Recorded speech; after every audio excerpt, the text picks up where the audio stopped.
Ronnie D, what are you doing? There you go. he looked, he processed it, and then he put his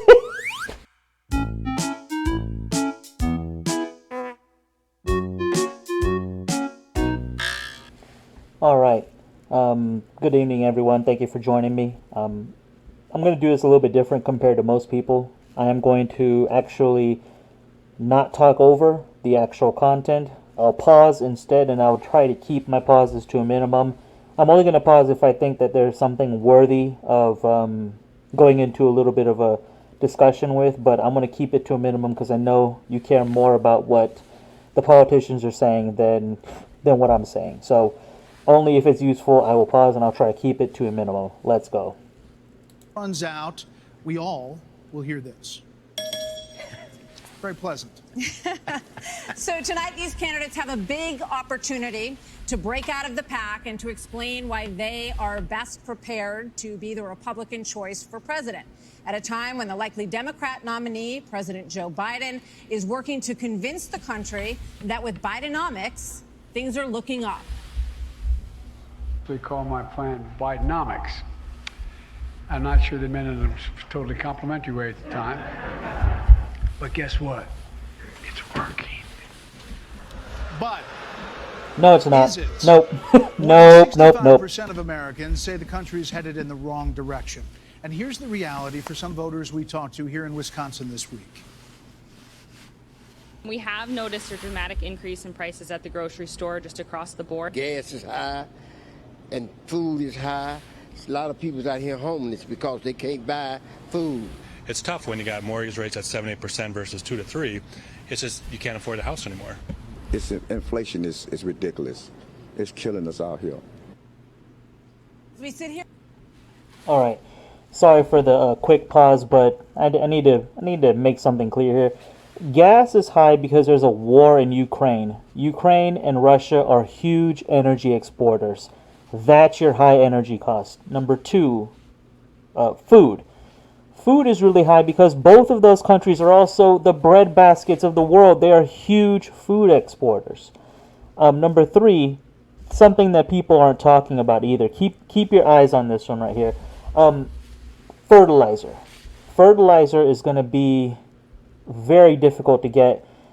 Countries are doing some export bans on fertilizer at the moment, and both Ukraine and Russia are huge fertilizer exporters. And not only that, they're important in the fertilizer supply chain.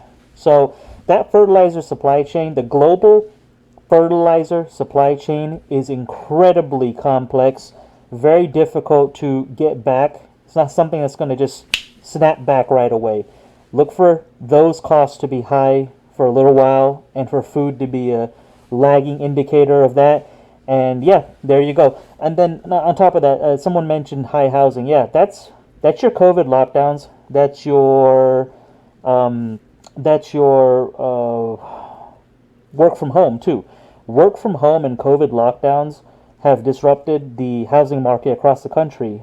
And the people that were in California, New York, Colorado, and Washington State with their high incomes relocated, a lot of them relocated to Florida and Texas and places like Georgia and Tennessee. So there you go. Now, if you take away work from home, make it more of a hybrid or return to office, you're going to see the housing costs really dramatically change, and you're going to probably see something closer to 2019 prices plus, I'll say 30-40%. All right, let's get back to the content. Here tonight, the #1 song on the Billboard chart is called Rich Men North of Richmond. It is by a singer from Farmville, Virginia, named Oliver Anthony. His lyrics speak of alienation, of deep frustration with the state of government and of this country. Washington, D.C. is about 100 miles north of Richmond. These rich men north of Richmond, Lord knows they all just want to have total control. Want to know what you think, want to know what you do, and they don't think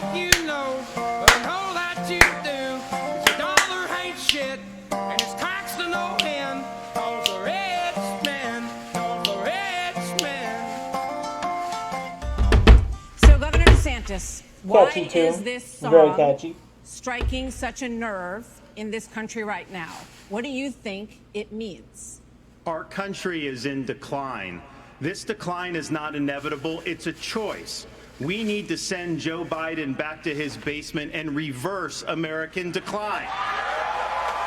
Uh-oh. And it starts with understanding we must reverse Bidenomics so that middle-class families have a chance to succeed again. We cannot succeed as a country if you are working hard and you can't afford groceries, a car, or a new home, while Hunter Biden can make hundreds of thousands of dollars on lousy paintings. That is wrong.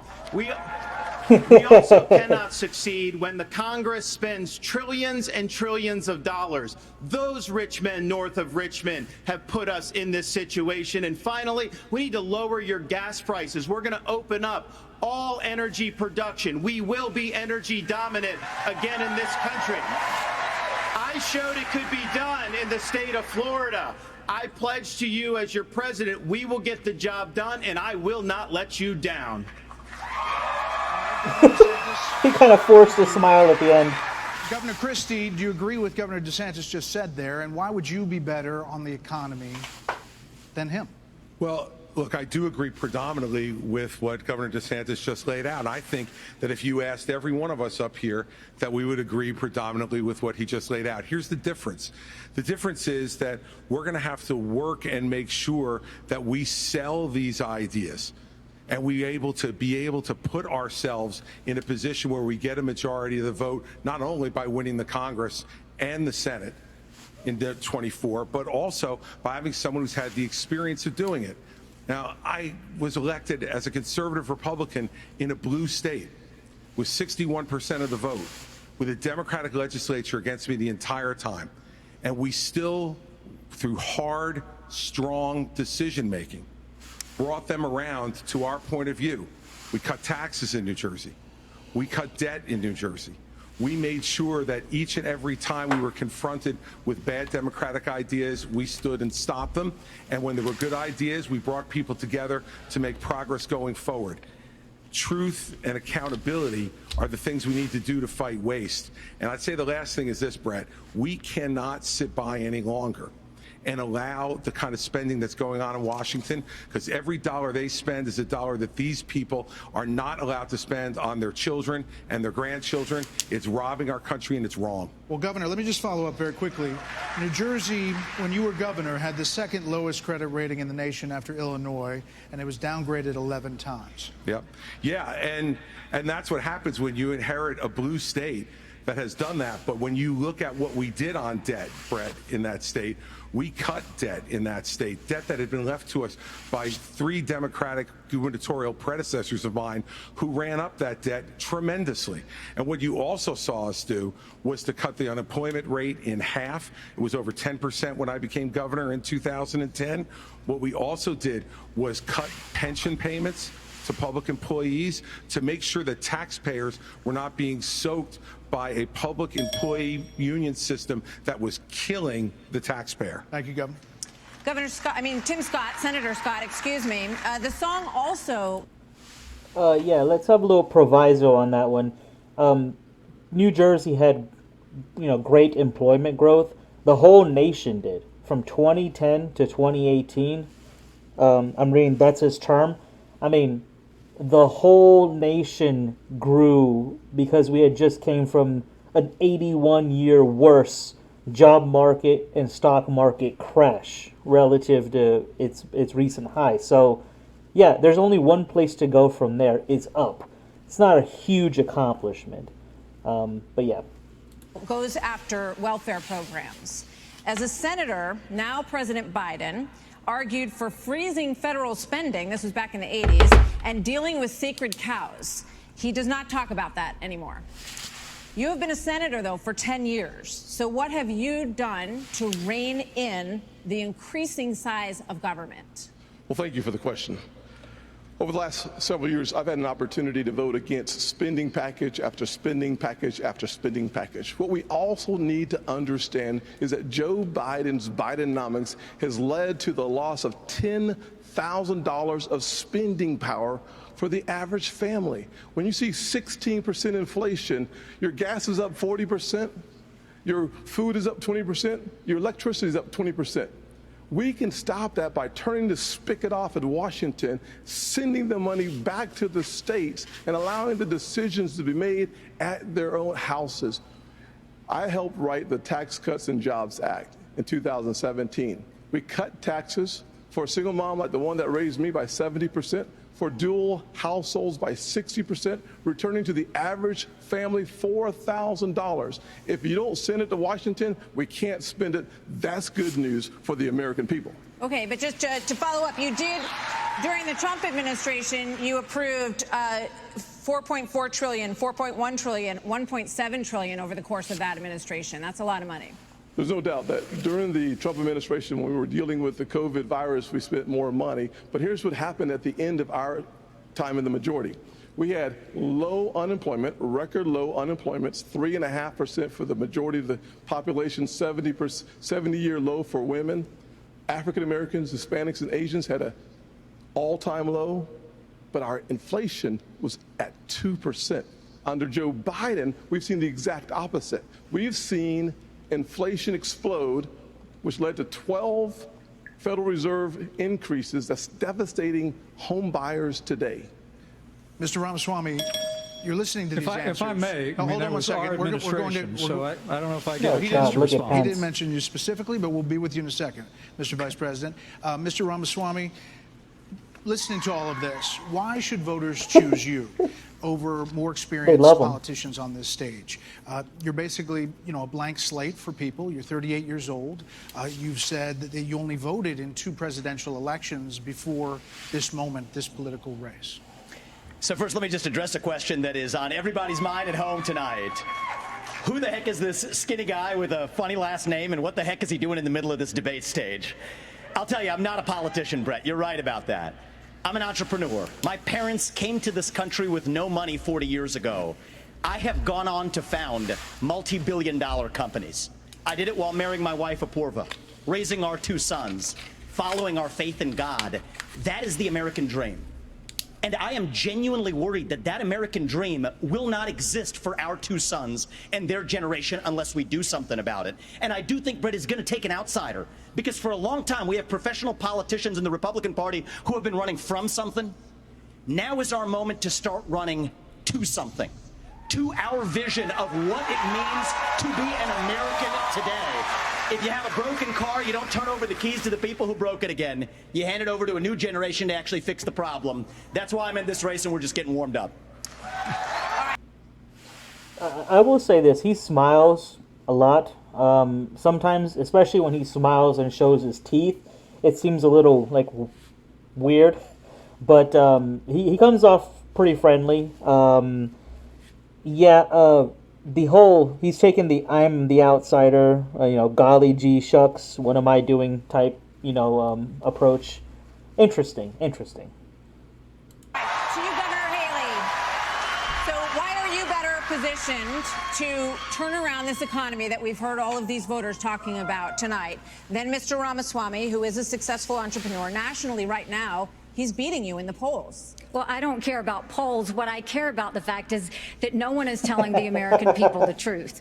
The truth is that Biden didn't do this to us. Our Republicans did this to us, too. When they passed that $2.2 trillion COVID stimulus bill, they left us with 90 million people on Medicaid, 42 million people on food stamps. No one has told you how to fix it. I'll tell you how to fix it.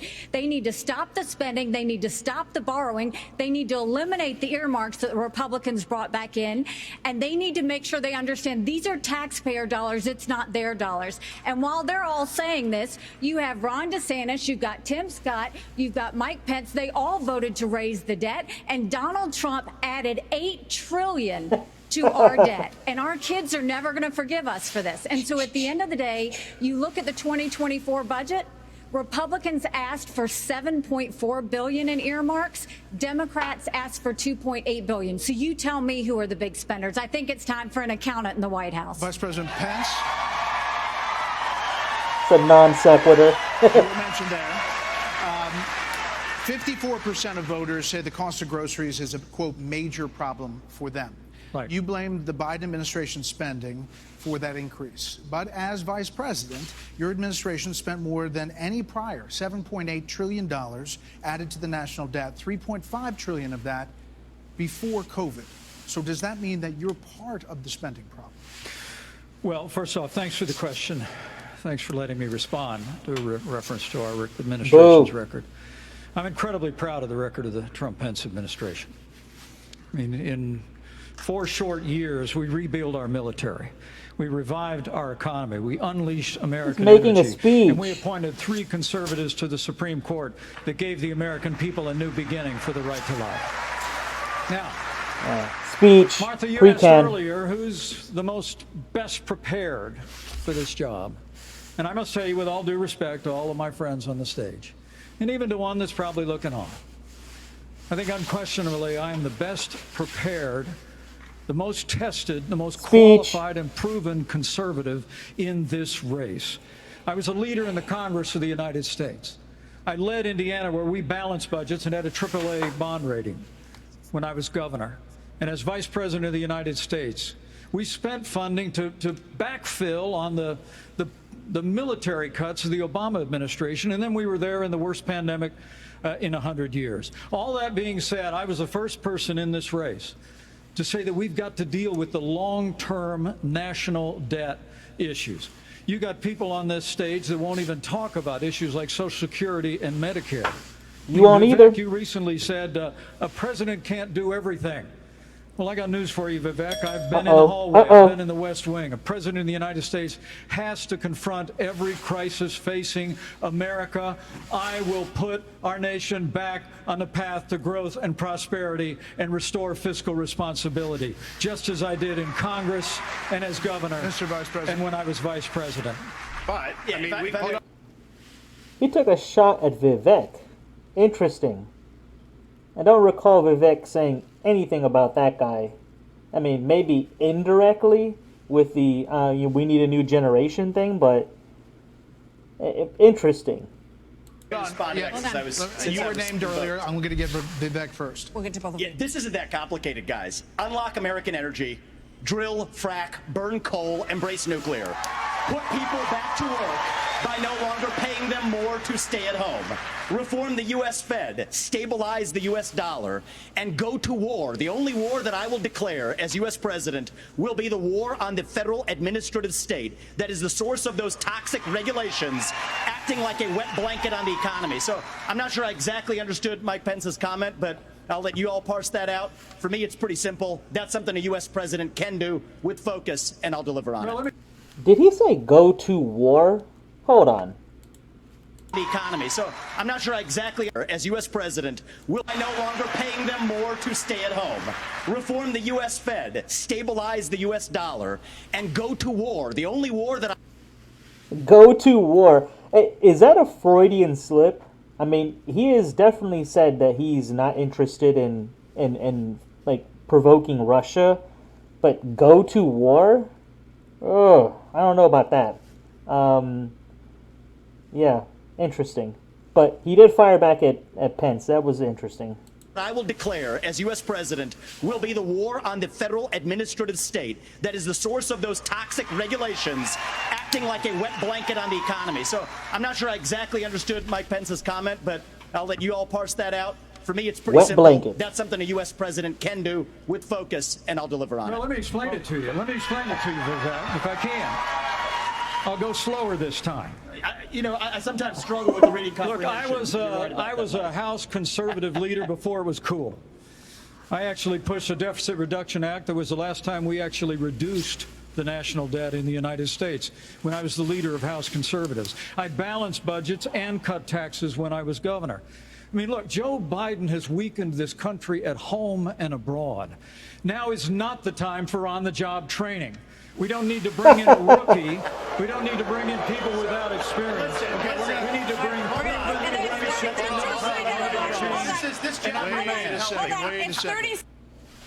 That is such an old trope. They said the same prep to Trump in 2016, and they said the Republicans said the same thing about Obama in 2008. We don't need We don't need a rookie. We don't need a bench warmer. We need someone who has experience. It's such played out crap. It does not play with the people, though. The people are going to vote for who speaks to them, okay? None of this extra crap matters. Seconds when you have a rebuttal, okay? And you are up, Governor DeSantis. So here's the thing. Why are we in this mess? Part of it, and a major reason, is because how this federal government handled COVID-19 by locking down this economy. It was a mistake. It should have never happened. And in Florida, we led the country out of lockdown. We kept our state free and open. And I can tell you this, as your president, I will never let the deep state bureaucrats lock you down. You don't take somebody like Fauci and coddle him. You bring Fauci in, you sit him down, and you say, Anthony, you are fired. Anthony, you are fired. His mannerisms are so weird. And this high energy is almost seems forced. But he is right on a lot of things. He is definitely the best governor in the entire country. There's no doubt. And probably the best governor of any state in a long time. But God, this guy's weird. You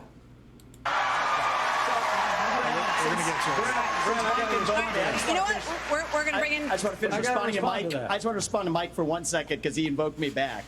Listen, now that everybody's gotten their memorized, pre-prepared slogans out of the way, we can actually have a real discussion now. The reality and the fact of the matter is... Was that one of yours? That might have been one of his. We're just going to have some fun tonight. And the reality is, you have a bunch of people, professional politicians, super PAC puppets, following slogans handed over to them by their 400-page super PACs last week. The real choice we face in this primary is this. Do you want a super PAC puppet, or do you want a patriot who speaks the truth? Do you want incremental reform, which is what you're hearing about, or do you want revolution?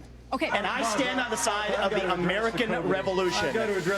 French Revolution. We need everyone to have a moment on the economy. Yeah. I think that's fair. Can I address the COVID there are two issue people that who the have governor not. brought up? We're going to No. get back to that. We are. There are two people who we have not heard from yet. He So said from no. Governor Burgum and then from Governor Hutchinson on the economy, sir. Well, great. Thank you, Martha. And of course, I'm from a town of 300 people. It's a big deal to make it on this stage with all these folks. But when they were all wishing me well, and I think I took them a little too literally when they said, go to Milwaukee and break a leg. But I do want to say on this, we're missing something. We can't just talk about the Biden economy because the economy, energy, and national security are all tied together. Of course, we're paying too much for our energy in our state, in our country right now. But part of the reason why is because of the Biden policies on energy. We've got a plan right now, the $1.2 trillion of Green New Deal spending buried in the Inflation Creation Act is something that is just subsidizing China. If we're going to stop buying oil from the Middle East and start buying batteries from China, we're just trading OPEC for Sinopec. And then belatedly, the Biden administration says, no, we're going to put sanctions on Russian oil. Well, we put sanctions on Russian oil, well, then it's 20% off. Who's buying it? China.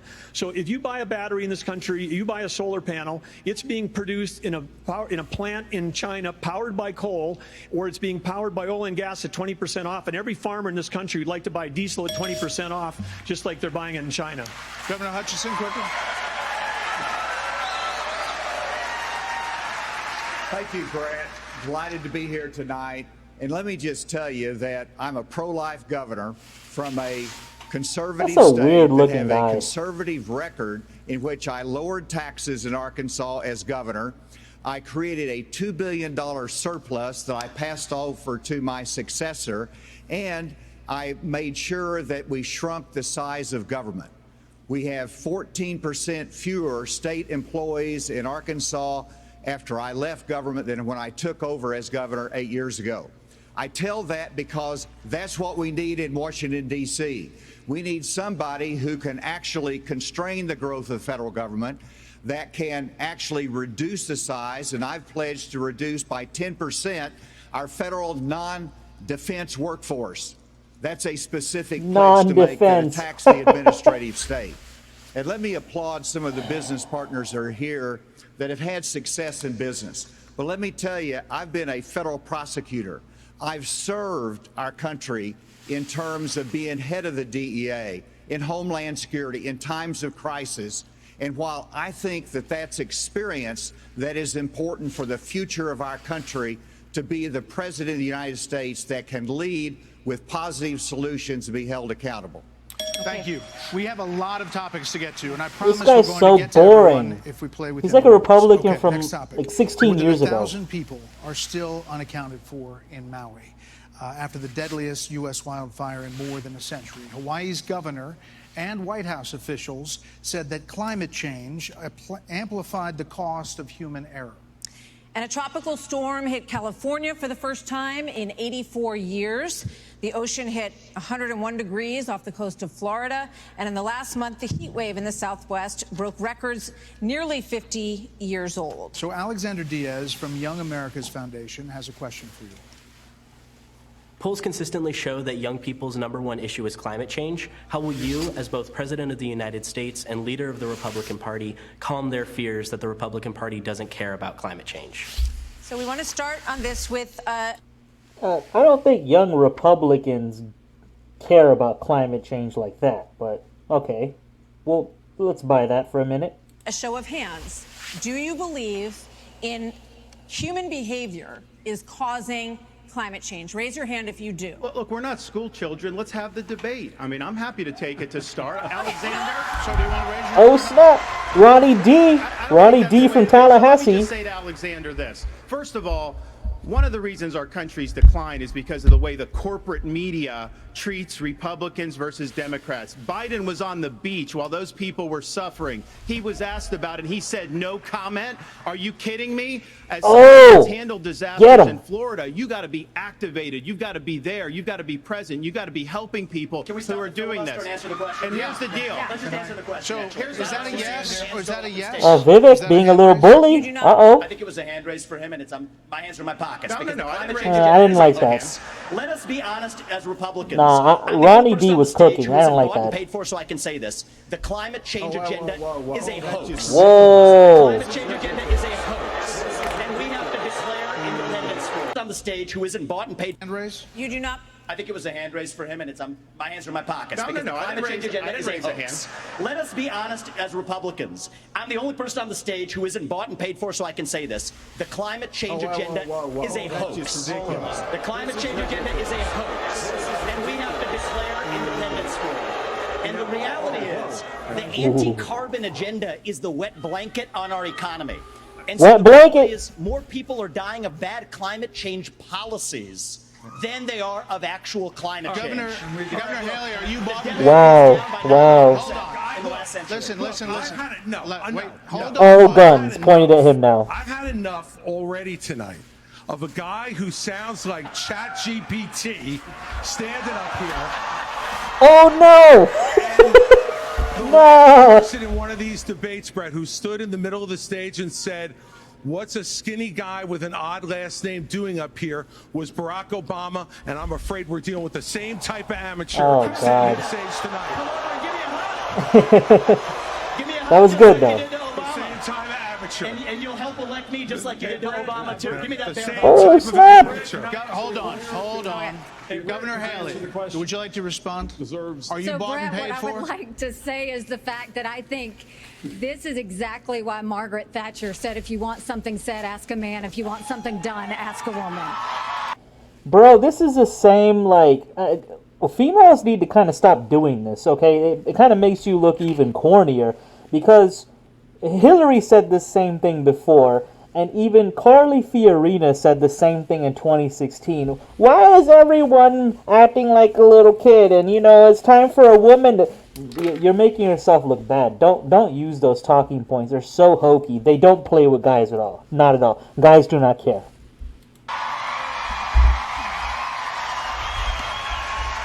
First of all, we do care about clean air, clean water. We want to see that taken care of. But there's a right way to do it. And the right way to do it is, first of all, yes, is climate change real? Yes, it is. But if you want to go and really change the environment, then we need to start telling China and India that they have to lower their emissions. That's where our problem is. And these green subsidies that They Biden has won't. put in, all he's done is help China, because he doesn't understand all these electric vehicles that he's done. What that does, half of the batteries for electric vehicles are made in China. And so that's not helping the environment. You're putting money in China's pocket, and Biden did that. So first of all, I think we need to acknowledge the truth, which is these subsidies are not working. We also need to take on the international world and say, okay, India and China, you've got to stop polluting, and that's when we'll start to deal with Senator Scott, are you bought and paid for? Absolutely. Are you bought and paid for? Absolutely. Are you bought and paid Absolutely not. I mean, here's what the American people deserve is a debate about the issues that affect their lives. Going back and forth being childish is not helpful to the American people to decide on the next leader of our country. Number one, wait a second. And number two, the loser candidates always say that. It's the point that the candidate that no one cares about will make every time. They said it in 2008. They said it in 2016. They said it even in 2020 on the Democrat side. It's the point that the candidate that no one gives a damn about will make. as a kid who grew up in a single-parent household mired in poverty, I wondered, was the American dream real for kids who were devastated by poverty, devastated by the challenges of life? I came to the conclusion that America can do for anyone what she's done for me if we focus on restoring hope, creating opportunities, and protecting America. If we want the environment to be better, and we all do, the best thing to do is to bring our jobs home from China. If we create 10 million new jobs in my Made in America plan, we will have a better economy and a better environment. Let me tell you why I say that, Brett. America, do it quickly. America has cut. I'm a Southern boy, I talk slow. So America, that was quick. America has cut our carbon footprint in half in the last 25 years. The places where they are continuing to increase, Africa, 950 million people. India, over 1 billion. China, over 1 billion. Why would we put ourselves at a disadvantage? Yep, that's devastating true. our own economy. Let's bring our jobs home. We have a lot of different topics to get to. That was good. We That was do. We good. thank you all. Thank you, Senator Scott. So coming up next, the candidates will weigh in on what could be a defining issue in the 2024 campaign. The first Republican debate continues moments away.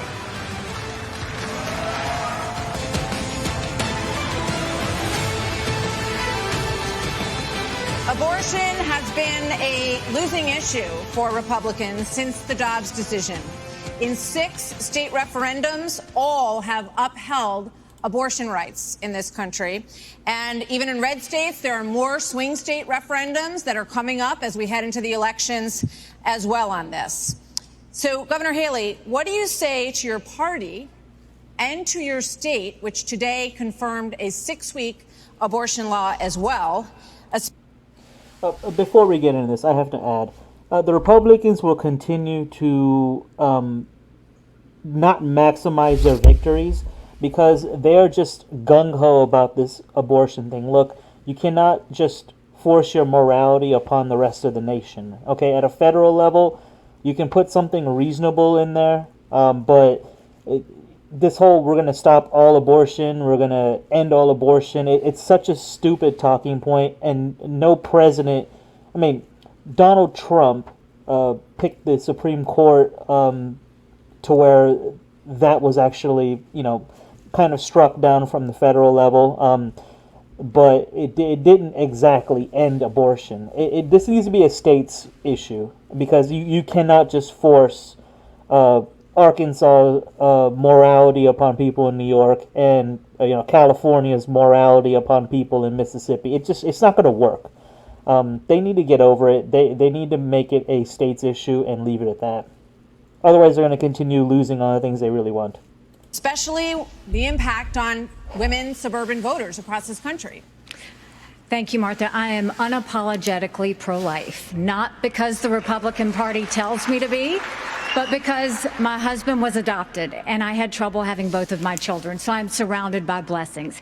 Having said that, we need to stop demonizing this issue. This is talking about the fact that unelected justices didn't need to decide something this personal because it's personal for every woman and man. Snap. Now it's been put in the hands of the people.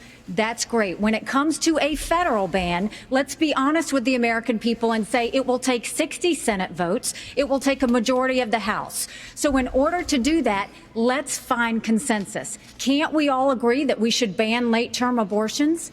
Can't we all agree that we should encourage adoptions? Can't we all agree that doctors and nurses who don't believe in abortion shouldn't have to perform them? Can't we all agree that contraception should be available? And can't we all agree that we are not going to put a woman in jail or give her the death penalty if she gets an abortion? Let's treat this like a respectful issue that it is, and humanize the situation and stop demonizing the situation. Brett. This is finally a Republican that speaks sense on abortion at a national level. That is reasonable. That is definitely reasonable. And the Republicans that don't see that, they're stuck in like the politics of like 10, 16 years ago. It's so, wow, impressive. Not really a big fan of her, but that was really good. Governor, you're not mentioned, Vice President Pence. Governor DeSantis, you signed a 6-week abortion ban in Florida. One of your biggest financial backers said that you need to, quote, shift to get moderates or you will lose. What do you say to him and others who say politically that is a tough thing to sell nationally? Well, I would say we sold the biggest election landslide victory in the history of the Republican Party in the state of Florida in 2022. That's what I did. We can win. But second of all, look, you got to do what you think is right. I believe in a culture of life. I was proud to sign the heartbeat bill. I remember one of the most impactful moments of my life was when I heard the heartbeat of my oldest daughter in my wife's womb, and then saw the sonograms of all 3 of my kids. What the Democrats are trying to do on this issue is wrong, to allow abortion all the way up to the moment of birth. I know a lady in Florida named Penny. She survived multiple abortion attempts. She was left discarded in a pan. Fortunately, her grandmother saved her and brought her to a different hospital. We're better than what the Democrats are selling. We are not going to allow abortion all the way up till birth, and we will hold them accountable for their extremism. But just to be clear, Governor, would you sign a 6-week ban federally? I'm going to stand on the side of life. Look, I understand Wisconsin is going to do it different than Texas. I understand Iowa and New Hampshire are going to do different. But I will support the cause of life as governor and as president. Vice President Pence, you're shaking. Exactly what I just said before all this started. There needs to be a state-by-state type of thing. It can't be federal. You can't just legislate from the top on something like this. It's way too heated, and we're not getting consensus on this. And sorry, you have to have consensus. Like, that's how you govern. Jeez, move on. We must have a national. Hold on, Senator. Vice President Pence, you're shaking your head. Well, look, I'm not new to this cause. After I gave my life to Jesus Christ as my Lord and Savior, I opened up the book and I read, "Before I formed you in the womb, I knew you. And see, I set before you life and death, blessings and curses. Now choose life." And I knew from that moment on the cause of life had to be my cause. And I've been a champion for life in the Congress, a champion for life as governor and as vice president. And to be honest with you, Nikki, you're my friend, but consensus is the opposite of leadership. When the Supreme Court returned this question to the American people, they didn't just send it to the states only. It's not a states only issue, it's a moral issue. And I promise you, as President of the United States, the American people will have a champion for life in the Oval Office. Can't we have a minimum standard in every state in the nation that says when a baby is capable of feeling pain, an abortion cannot be allowed? A 15-week ban is an idea whose time has come. It's supported by 70% of the American people, but it's going to take unapologetic leadership that stands on principle and expresses compassion for women in crisis pregnancies. I'll do that as President of the United States. He called my name, so I want to respond. Platitudes.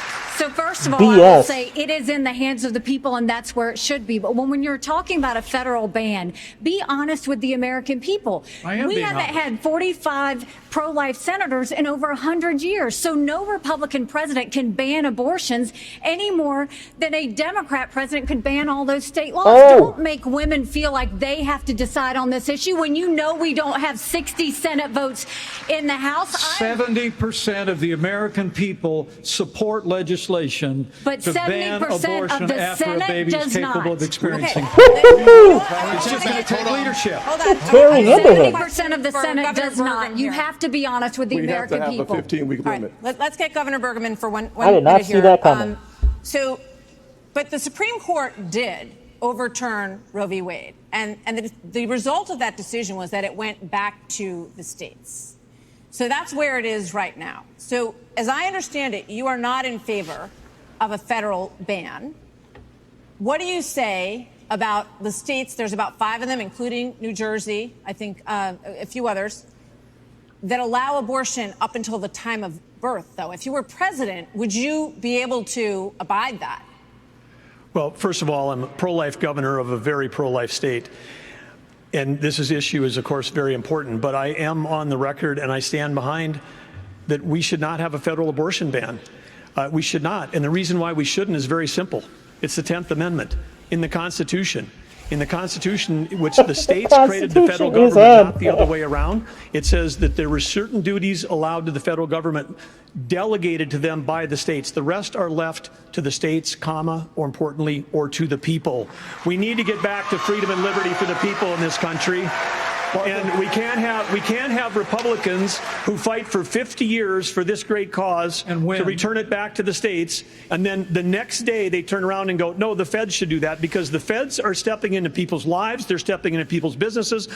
Over and over, if we say that the Fed should be in on this one, where do we stop? I say that we follow the Constitution, and this is returned to the states. This is where it should But be. Governor Bergman, you signed a 6-week ban. Time out. You signed a 6-week ban. Governor Bergman, you signed a 6-week ban. So you're saying federally, it's all going to go to the states. Yes, and what is going to work in New York will never work in North Dakota, and vice versa. That's Governor why 50 Asa states. Hutchinson, That's why That's what I said. This is too important of an issue that I have to address. First of all, the Supreme Court gave it back to the elected representatives, whether it's the states or whether it's the United States Congress. That's so right. there is authority, and that's why President Biden is pushing for a Democrat proposal, which is, in essence, abortion on demand through the term. So they have their extreme position at a national level. Abortion on demand. It's most likely Abortion going to be prime. addressed in the states, but it's certainly fine for it to be addressed at the national level as well. Arkansas has the record of being the most pro-life state in the nation. I signed 30 pro-life pieces of legislation while I was governor. And every state can determine a different outcome here. And it is the most important issue for women and for the unborn child and for our country that we get this right. It's going to be a continued debate. Let's talk about it in terms of compassion, in terms of protecting the life, and also understanding how we have to enhance adoption services, how we have to enhance maternal care. Those things we've done in Arkansas and are important for our nation's future. There are a lot of issues that are very important. Senator, I'll let you weigh in. We cannot let states like California, New York, and Illinois have abortions on demand up until the day of birth. That is immoral. It is unethical. It is wrong. We must have a president of the United States who will advocate and fight for, at the minimum, a 15-week limit. I am 100% pro-life conservative. I have a 100% pro-life record. I got to tell you, though, we must fight for life. Our Declaration of Independence says our Creator gave us inalienable rights. Oh, God, this guy's hokey. life. That is a list. That is an issue we must solve. We can't Sounds like leave you it about to to cry. Illinois. We can't leave it to Minnesota. We can't leave it to Illinois. We must solve that issue with a 15-week limit at a minimum. Thank you, Brett, Senator. I think we're all pro-life. No, I'm about to What cry. I would love is for someone to ask Biden and Kamala Harris, are they for 38 weeks? Are they for 39 weeks? Are they for 40 weeks? Because that's what the media needs to be asking. All right, another issue is America and the crime crisis, Okay, the Haley. homelessness crisis. American cities are in decline. People are moving out as homelessness, drugs, crime move in. There are problems accelerated. They did accelerate during the pandemic and are still rising, actually. Murders in Los Angeles, New York, Chicago, all up 30% between 2019 and 2022. Homelessness is up 11%, the largest jump in recorded history. Vice President Pence, a lot of this began in the COVID era. How much of what we're seeing happening around this country is a result of those COVID lockdowns? And is your administration in part to blame for how we got here? Well, I think what's in part to blame is the Democrats have been talking about defunding the police for the last Yep. 5 years. Yep. And we ought to be funding law enforcement, particularly in our major cities, at unprecedented levels. I mean, it's extraordinary to think about the violence that's claiming innocent lives literally every week in every major city in this country. And yet Democrats and liberal prosecutors in major metropolitan areas continue to work out their fanciful agendas, to do bail reform and go easy. What we need is strong commitment to law enforcement. We need leadership in Washington, D.C. that'll marshal the resources of the states, marshal the resources of the American people. But let me also say it's about opportunity. I mean, a lot of people don't know that those Trump-Pence tax cuts that we got signed into law go away at the end of 2025 if we don't have a Republican president and a Republican House and a Republican Senate. When I'm president of the United States, we're actually going to cut taxes further. We're going to extend those tax cuts, and we're going to close the Federal Department of Education, block grant all that funding back to the states. With a growing economy and educational choice and law enforcement, we will bring our cities back. Governor Christie, another issue. This weekend here in Milwaukee, reports say there were 30 shootings, and a number of them including kids. Add that to the big increase in school shootings around the country. Democrats blame this crisis on easy access to guns. They also blame Republicans for blocking gun control legislation. What would President Christie do? You know, I'm proud of the fact, Brett, that I'm the only person along with Governor Hutchinson up on this stage who's actually running United States Attorney's Office. I ran the 5th largest office in America in a state where there is significant urban crime. And the problem is not going to be solved by more money. The problem is that these prosecutors in these localities in the states are refusing to do their job and to arrest violent criminals. So what President Christie would do is appoint an attorney general who would instruct each of the 93 U.S. attorneys that they are to take over the prosecution of violent crime in every one of those cities that are failing to do so. We have plenty of room in the federal prisons to lock up these violent criminals and clean up what's going on all across this country in these individual cities. Secondly, what we need to make sure that each and every one of these criminals understand is that the laws apply to everybody. And when Hunter Biden fills out a fake application, a false application for a gun permit, and then is facing a 10-year mandatory minimum, which was mandated by legislation sponsored by his father. And then you have a Justice Department that walks away from those charges. We're telling people that the law doesn't apply to everybody. In a Christie administration, he would go to jail for 10 years. What about a President Ramaswamy? What does a President Ramaswamy do about guns? So the reality is we have a crime wave in this country and we know how to fix it. The question is, do we actually have the spine to do it? More cops in the streets who are on the streets able to do their jobs without looking over their shoulder for getting sued. And we also have a mental health epidemic in this country. Just over the same period that we have closed mental health institutions, we have seen a spike in violent crime. Do we have the spine to bring them back? I think we should. As president, I will. But it's not just drugging up people in those psychiatric institutions with Zoloft and Seroquel. It's a deeper issue. I think faith-based approaches can play a role here, too. We're in the middle of a national identity crisis. And I say this as a member of my generation. The problem in our country right now, the reason we have that mental health epidemic, is that people are so hungry for purpose and meaning at a time when family, faith, patriotism, hard work have all disappeared. What we really need is a tonal reset from the top, saying that this is what it means to be an American. Yes, we will stand for the rule of law. Yes, we will close the southern border where criminals are coming in every day. And yes, we will back law enforcement because we remember who we really are. And that's also how we address that mental health epidemic in the next generation that is directly leading to violent crime across this country. Governor DeSantis, really quickly. Governor DeSantis. We don't have an identity crisis, Vivek. We're not looking for a new national identity. The American people are the most faith-filled, freedom-loving, idealistic, hardworking people the world has ever known. We just need government as good as our people. Well, Mike, I think the difference is you might have some others like you might have on the stage. It's Morning in America speech. It is not Morning in America. We live in a dark moment, and we have to confront the fact that we're in an internal, sort of cold cultural civil war. And we have to recognize that people with the failed government in Washington, D.C. No, he's not. As good as our people again. So let me just finish addressing that slogan because I don't know what that slogan means. We need to shut down the administrative state. That's actually how we translate it. Crime has been on the rise in Florida, Governor DeSantis. How do you stop crime? Well, actually, crime's at a 50-year low in Florida. We're happy with that. Well, the statewide, it's a 50-year low. Oh, so got him.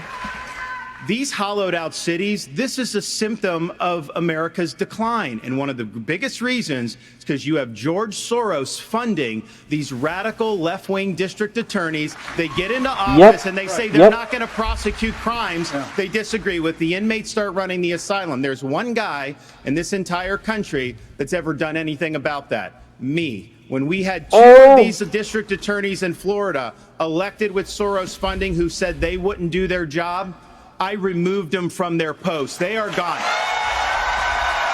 Boom. And as president, we are going to go after all of these people because they are hurting the quality of life and they are victimizing innocent people in every corner of this country, and it will stop when I get into office. Okay, one more here before the break, Governor Bergen. Solid. Well, Brett and Martha, I just thought it was interesting. You asked your question about the problems we're having in big cities. Nobody ever asked the question of what about the crime wave in small towns? Because in a small town, neighbors help neighbors. People understand each other. If a farmer gets sick, everybody comes together and helps him get the crop off. There's accountability. There's transparency. One thing that I think this country could use is somebody in the White House that understands small town values, because that's our road back to get this country on track again. He's a nice guy. He has no chance. Governor Hutchinson? Was former head of the DEA. I understand the drug crisis. He really has no chance. This is America. And right now, whenever you look at the challenges in our inner city, there's three simple words that would be helpful. One, enforce the law when it comes to crime. Secondly, let's deal with the challenge of fentanyl. And it's both about stopping the fentanyl coming from Mexico, but it's also about education of our young people, making sure that we have the tools that are needed for addiction counseling. That's what we expanded in Arkansas as well. Whenever you look at the underlying challenge of America, though, no one likes to see an America with smash and grab in our inner cities. As President of the United States, that will stop. It starts at the top with the respect for our justice system that a former president who's under indictment has undermined by attacking judges, by attacking prosecutors, by attacking the system and saying he's aggrieved. And so we have to have respect for our justice system and the rule of law, and it starts at the top with the President of the United States. Brett, thank you. Hold on. Take a break. So, speaking of that, right now you are looking live at Fulton County Jail, where former President Donald Trump will be processed tomorrow. So next, the candidates will have an opportunity to talk about the coming trials of Donald Trump. Red alert. Ray Shields. Greatest content. We have a lot to get to in this second hour of this GOP primary debate. Policy discussions the Americans want to hear you all on. China, Ukraine, immigration, education. But we are going to take a brief moment and talk about the elephant not in the room. Former President Trump has been indicted in 4 different states on 91 counts. He will be processed tomorrow in Georgia at the Fulton County Jail for charges relating to the 2020 election loss. You all signed a pledge to support the eventual Republican nominee. If former President Trump is convicted in a court of law, would you still support him as your party's choice? Please raise your hand if you would. Oh no! Oh, whoa, whoa! Just hold on. So just to be clear, Governor Christie, you were kind of late to... Would you still support him as your party's choice? Please raise your hand if you would. Oh, snap. Right away, Vivek. And then these guys, maybe they're just slow. Whoa, what is going on there? What is going... Whoa! What? Whoa! Mike Pence is in another country. He...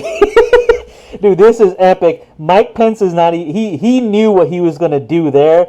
But everyone else... Like, look at these guys. These three are just looking at this side right here. This guy right here, nice guy. He has no chance. And he's just like... This half, like... The weirdest angle, too. You know... And these two were a little slow to raise their hands, but Vivek, straight, 90 degree, nice little, hey, I am supporting. Wow. Ronnie D, what are you doing? There you go.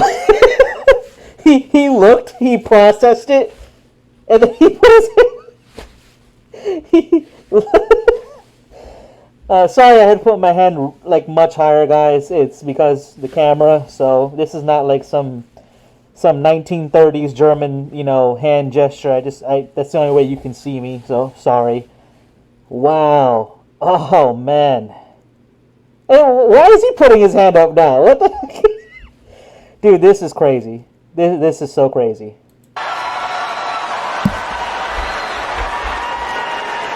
Just hold on. What is Christie doing? Oh man, there's so much going on here. Oh god, I may have to cut like a video just for this. This is gold. Holy moly. He still has his hand up. So just to be clear, Governor Christie, you were kind of late to the game there, but you raised your hand? No, I'm doing this. Look, I'm doing this. And I know you didn't. Whoa. No, what's the look, here's the bottom line. Someone's got to stop normalizing this conduct. Okay? Now. Okay. And yeah. Now, whether or not you believe that the criminal charges are right or wrong, the conduct is beneath the office of President of the United States. Yeah, we need a little more decorum. Okay. And this is the great thing about this country. Booing is allowed, but it doesn't change the truth. It doesn't change the truth. Mr. Ramaswamy, you raised your hand supporting... No, I'd like to get in and respond. Let's just speak the truth, okay? President Trump, I believe, was the best president of the 21st century. It's a fact. And Chris Christie, oh snap! honest to God, your claim that Donald Trump is motivated by vengeance and grievance would be a lot more credible if your entire campaign were not based on vengeance and grievance against one man. And you know it. People blindly bashing Donald Trump without an iota of vision for this country. Yep. They could just change the channel to MSNBC right now. But I'm not running for president of MSNBC. You know it. I am running for president of the United States. We're skating on thin ice, and we cannot set a precedent where the party in power uses police force to indict its political opponents. It is wrong. We have to end the weaponization of police state. Okay. 30 seconds, Governor DeSantis. Let me take. I'm sorry. 30 seconds, Governor Christie. You make me laugh because you sit here in an answer. You sit here in an answer right. Hold on one second. You sit here in an answer. Go ahead, Governor Christie. Hold on, Governor Christie. Hold on. Well, so listen, the more time we spend doing this, the less time they can talk about issues you want to talk about. So let's just get through this section. Governor Christie. You sit here talking about how you want to stand up for the rule of law. Yes. And law and order. And the fact is that it can't be selective. In your book, you had much different things to say about Donald Trump than you're saying here tonight.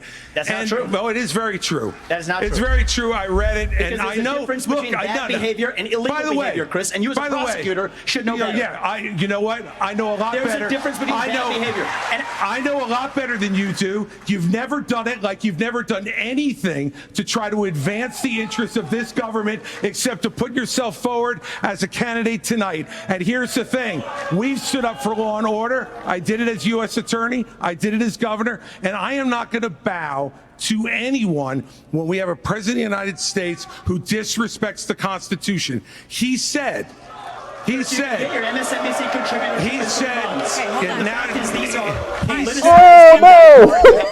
Martha, it's important to say that the president said, Donald Trump said, it's okay to suspend the Constitution. Now, the oath you take is to preserve, protect, and defend, not suspend. I will always stand up for our Constitution, regardless of the political pressure. We have another question for you. We're going to get everyone in on this issue, but I have... All right. Wow. Chris Christie just insulted Vivek, or criticized Vivek for the lack of experience, the same lack of experience that Trump had in 2016, and that guy supported Trump in the end, and then of course Trump got rid of him and didn't want to deal with him. And then now Chris is obviously sour about it. He's salty about it. And yeah, I did not know he was an MSNBC contributor. What is a Republican candidate doing on MSNBC? Like, I mean, it used to be a much more reasonable news agency like 15, 20 years ago, but definitely not anymore. Like, wow, that is crazy. That is crazy. Yeah, Vivek ethered that guy. And the entire crowd booed him. And you gotta think, these crowds are not completely like they're not like amateurs. A lot of them are insiders. A lot of them are people that are attached to the campaigns too. So very strange. But yeah. Another question. Hold on, you will. All right. So President Trump's former vice president is on this stage tonight. He has faced hecklers on the campaign trail over his actions on January the 6th. On that day, the vice president moved forward with the certification of the election. So do you believe that Mike Pence did the right thing, Senator Scott? Do you believe he did the right thing? Absolutely. He did the right thing. Number one. Number two. Okay, straight answer. Okay. We should be asking ourselves a bigger question about the weaponization of the Department of Justice. When I'm president, the first thing I'll do is fire Merrick Garland. Second thing I'll do, of course, fire Christopher Wray, because we need Lady Justice to wear a blindfold. Without that, no one has confidence in our justice system. 17% of Republicans have confidence in our Department of Justice. Here's why. We keep seeing not only the weaponization of the Department of Justice against political opponents, but also against parents who show up at school board meetings. They're called, under this DOJ, they're called domestic terrorists. Firing Christopher Wray but that's not shut down the FBI. Actually have the courage to get it right. Mr. Ramaswamy, let me finish my comments. Not only that, in addition to that, we see the SWAT team show up at pro-life activist homes with guns drawn because this DOJ uses their power, uses their authority, not just against political opponents, but against conservatives and conservative causes. It is time for a change in America, and I will bring that change to the greatest nation on God's green earth. He was making so many good points, and then he started preaching. Kind of sounded like Bill Clinton. It's time for a change in America. Like, bro, like, he's so corny. and there's potential there. There really is, but he's godly, dude. He's laying it on very thick. He needs to be a little more professional. He doesn't need to preach and give speeches. Like, just answer the question. We have an important But Governor question still to DeSantis, do you answer. believe that Mike Pence did the right thing on January 6th? So here's what we need to do. We need to end the weaponization of these federal agents. Right, but and not I the will do question. that. That's not the question. I know, but here's the thing. answer the This question? election is Didn't not answer the about question. January 6th of 2021. It's about January 20th of 2025, when the next president is going to take office. I know what the Democrats would like to do. They want to talk about all these other issues, but we've got to focus on your future. We've got to focus on reversing the decline of our country. I learned in the He brought up the decline again. He avoided answering the question. This is a pre-packaged speech. Everyone knew that this question was going to be asked, and he's in a tough position because Trump lives in his state, and he didn't want to give a straight answer about whether or not he was going to help the federal government, extract Trump if Trump decided not to go for the summons. He just said, I don't know anything about paying prostitutes or something like it. He gave kind of a slimeball answer. He's trying to walk a very fine line. He doesn't want to seem like one of those guys that's going to be like Trumpy, but yeah, unfortunately, I don't know. He's not doing a good job answering this question. He did not answer the question, and he's just making a prepackaged response. That's exactly what it is. Everyone knows it. The military, I was assigned with U.S. Navy SEALs in Iraq, that you focus on the mission above all else. This doesn't matter. You can't get distracted. So Republicans, we've got to look forward, and we've got to make sure that we're bringing the message that can win in November 2020. This is nonsense. Did not answer the question. What do you think, Vice President?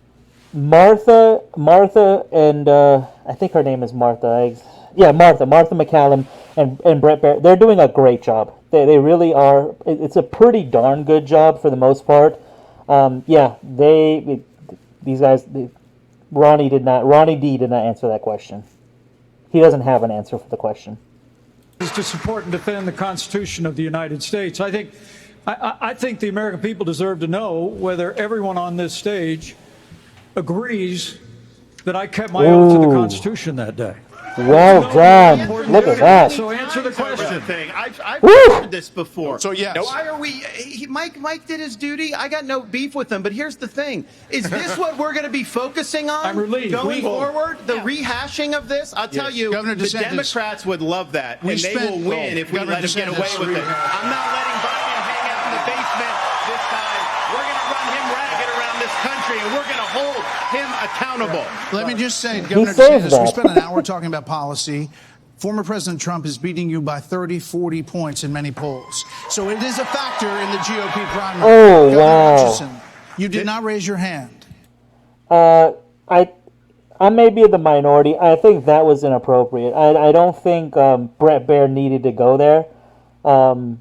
Very interesting. This this is a very different Fox News debate moderation compared to BlackRock owning a piece of them. So the firing of Tucker Carlson is almost like a punctuated equilibrium in the timeline of Fox News's entire life. A lot of things are going to change with Fox News, and this is a different Fox News. There is a little bit of a difference here. I did not raise my hand because there's an important issue we as a party have to face. And over a year ago, I said that Donald Trump was morally disqualified from being president again as a result of what happened on January 6th. More people are understanding the importance of that, including conservative legal scholars who says he may be disqualified under the 14th Amendment from being president again as a result of the insurrection. This is something that could disqualify. Okay, I'm sorry, I got to interrupt this. That was not an insurrection, okay? An insurrection, you need to have a lot of coordination. You need to have, like, governmental bodies and like, police and military coordinating all together to, like, overtake an established like government and administrative body. Yeah, I need to do a video on that as well. That was not insurrection. That was just a bunch of people cosplaying. It should not have happened. You can't do that. We don't want people doing that. That is our capital, but that was not an insurrection. That was disorganized crap chaos. Him under our rules and under the Constitution. And so, obviously, I'm not going to support somebody who's been convicted of a serious felony or who is disqualified under our Constitution, and that's consistent with RNC rules. And I hope everybody would agree with me. We're going to get to a lot more time. We're going to move on. No, we're going to. Martha, can I answer the question? Can I get in on this? Okay, I'd like to answer. I've already been in on it, Vice President Pence. All right, I'd like to answer the question you asked and not give a pre-canned speech. Mike Pence stood for the Constitution, and he deserves not grudging credit.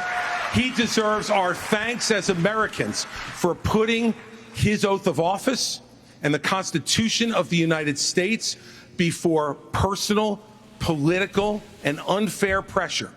And the argument that we need to have in this party before we can move on to the issues that Ron talked about is we have to dispense with the person who said that we need to suspend the Constitution to put forward his political career. Mike Pence said no, and he deserves credit for it. Okay. Hey, it's a straight answer. It's a straight answer. We can appreciate that. You agree that Vice President Pence did the right thing that day or not?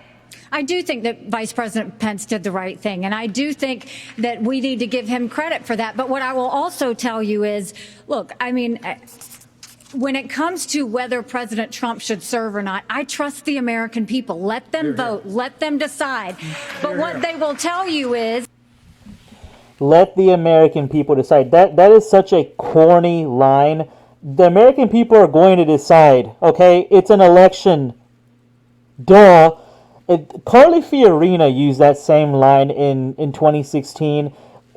People use that line when it's a question that they really don't want to take a definitive stance on. Okay, Carly Fiorina did it. I think even Hillary Clinton did that in 2016 in the presidential debates. We'll just let the American people decide. What do you think the American people are going to do? Of course they're deciding. They're going to decide. They're deciding right now. They're deciding in the primaries. They're going to decide in the final election. Like, that's all we're doing is you're making the case to help the American people decide. It's stating the obvious. You did not answer the question because you don't have an answer to the question. That's a big fail. that it is time for a new generational conservative leader. We have to look at the fact that 3/4 of Americans don't want a rematch between Trump and Biden. And we have to face the fact that Trump is the most disliked politician in America. Yeah, I don't know about that. 3/4 don't want Trump and Biden rematch. A lot of people want Trump. A whole lot of people want Trump. So, yeah, sorry, I don't buy it.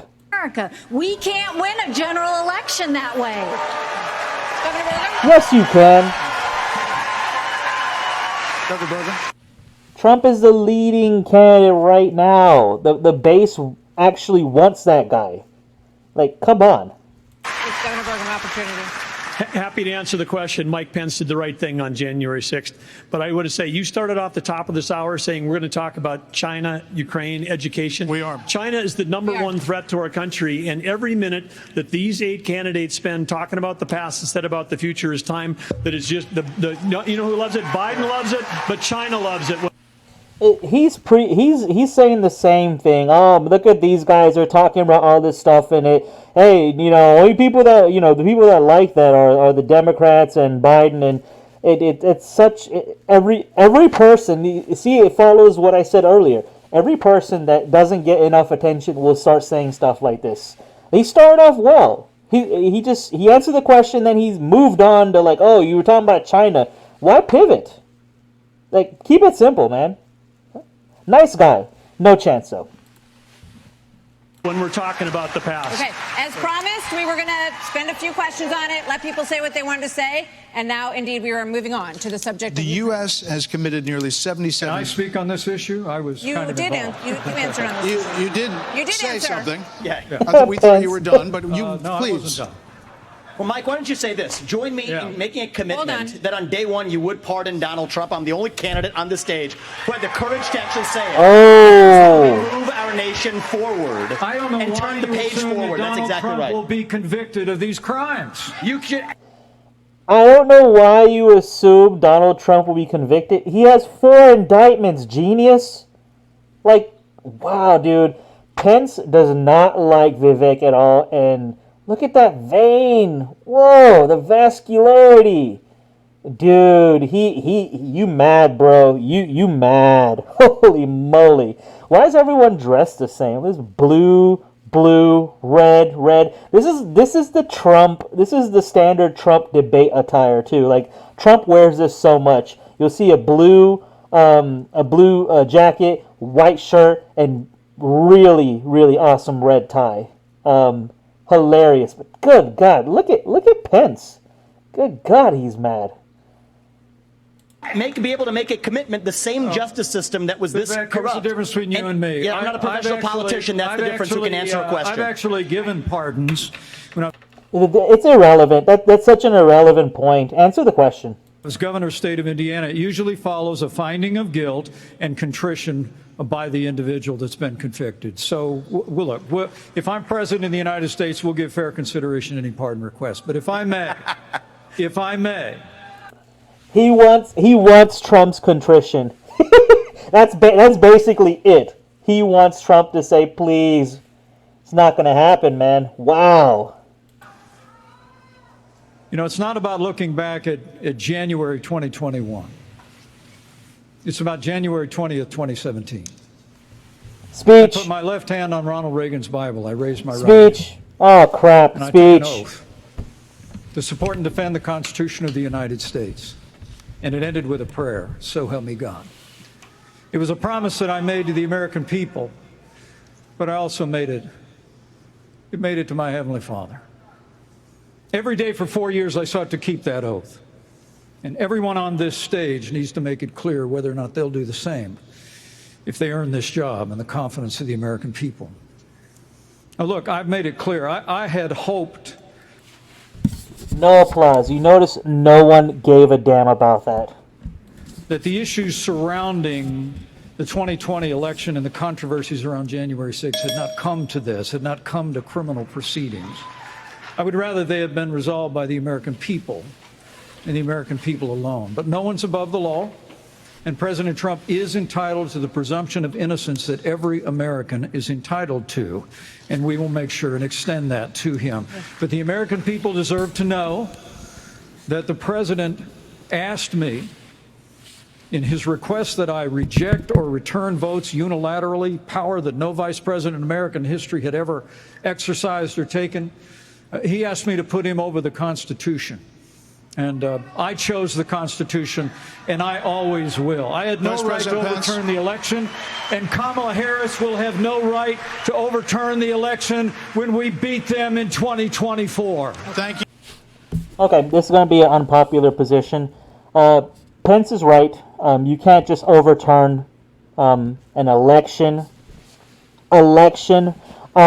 You can't overturn it, and even at that point, it would have been incredibly destructive if he did. So that was a tough position, you know, and I think he did the right thing. It's better for America in the long run. And you know, here's the thing: a lot of people are giving him crap for it. A lot of people gave him crap for it on that day, but now people get to see what 4 years of Biden and this crappy administration. There's no doubt this is the worst picked administration I've ever seen in my life. A bunch of losers.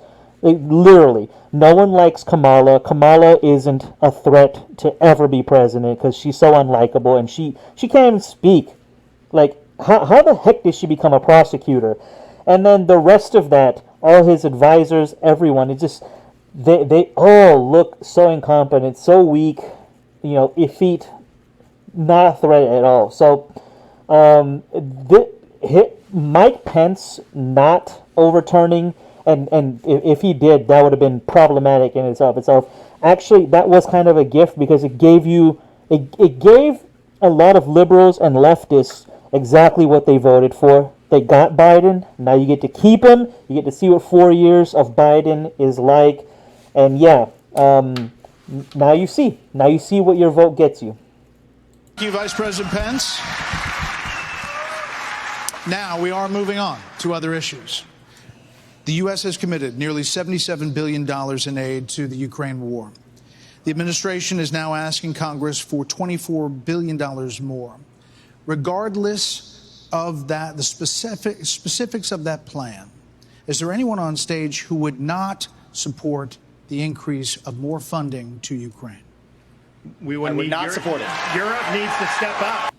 Whoa. We have one of these again. Look at that. Vivek, right hand at 90 degrees. You got DeSantis just looking so wishy-washy here. And everyone, look at this. Look over here. Look over here. Look over there.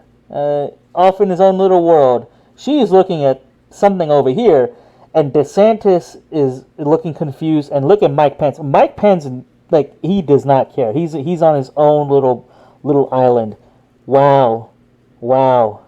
I mean, I would have Europe step up and do their job. All right, Mr. Ramaswamy. DeSantis is offering a bunch of non-answers. It doesn't mean anything. But you're saying you would not too, Governor DeSantis? I will have Europe pull their weight. Right now, they're not doing that. You would not support and I think more we need funding? to do, and I think our support should be contingent on them doing it. And I would have support in China. Vivek is over here putting his hands in basically Ron DeSantis' face. Oh man, dude, that is not good. That is not good. Vivek is clowning this guy. What did he do? To be able to take China. Did he lick his fingers? I think we need to do, and I think our support should be contingent on them doing it. And I would have support in. There it is. Yeah, he did. Basically, he's trying to see what way the wind is blowing. Wow, Vivek. Holy jeez. Vivek is he's a marked target. He has a lot of targets on his back. In China, to be able to take China and do what we need to do with China. Mr. Ramaswamy, you would not support. Take China and to do what we need to do with China. Wow, dude, Vivek has Ronnie D from Tallahassee flustered. Holy jeez. An increase of funding to Ukraine. I would not. And I think that this is disastrous, that we are protecting against an invasion across somebody else's border when we should use those same military resources to prevent across the invasion of our own southern border here in the United States. Okay, he's cooking. Russia further into China's hands. The Russia-China alliance is the single greatest threat we face. And I find it offensive that we have professional politicians on the stage that will make a pilgrimage to Kyiv, to their Pope, Zelensky, without doing the same thing for people in Maui or the south side of Chicago or Kensington. Oh, wow. We have to put the interests of Americans first, secure our own border instead of... You know exactly who he's talking about because this guy popped up. I think this guy even popped up. Wow. Crazy. Somebody else's. He was referring. And the reality is, this is also how we project strength by making America strong at home. All right. We heard the names. Governor Christie first. All right. Yeah. Look, I did go to Ukraine, and I went to Ukraine because I wanted to see for myself what Vladimir Putin's army was doing to the free Ukrainian people. And let me tell you, I want you all to look around this arena tonight and imagine that every one of these seats was filled. And if every one of them was filled, there would still be 2,500 more children outside to make over 20,000 who have been abducted, stolen, ripped from their mothers and fathers, and brought back to Russia to be programmed to fight their own families. They have gouged out people's eyes, cut off their ears, and shot people in the back of the head, men, and then gone into those homes and raped the daughters and the wives who were left as widows and orphans. look, I don't care. In the beginning of any war, both sides, every side is lying. The eminent domain over the truth when it comes to a war belongs to no one, okay? If the Germans won World War I and World War II, they would have said that the Allies were provoking them, okay? If Japan won World War II in the Pacific, they would have said that the U.S. provoked them. It's all in who owns the information, who's left alive to even tell the story, okay? Whatever's going on in Ukraine and Russia definitely sucks. I hope it stops right away. I hope they can just stop fighting, go back to where they were, keep the same borders, and just stop fighting, because it's not good, but that's not going to happen. But the extent of the atrocities, are you kidding me? You can't take, of course, this guy's side. You cannot take his side. You cannot take what he's saying seriously. All right. I keep up to date with a lot of what's going on in that part of the world. I haven't heard any of this stuff. Okay. And this guy is a shill for the military-industrial complex. He is a guy that has Trump's sort of aggressiveness, but he's still stuck as a, I don't know, Jeb Bush style, conservative, if you want to call it that. There's no appetite for Chris Christie. He's never going to be president. It doesn't matter. But yeah, I just had to make that point about war and the Ukraine war in particular. This is the Vladimir Putin. This is the Vladimir Putin who Donald Trump called brilliant and a genius. If we don't stand up against this type of autocratic killing in the world, we will be next.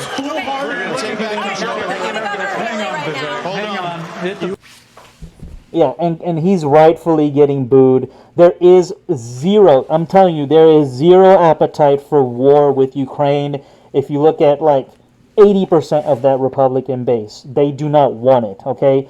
And a lot of the Democrats don't want either. You ask yourself why? Why are certain Republicans and Democrats on the same side about this issue? It's so weird.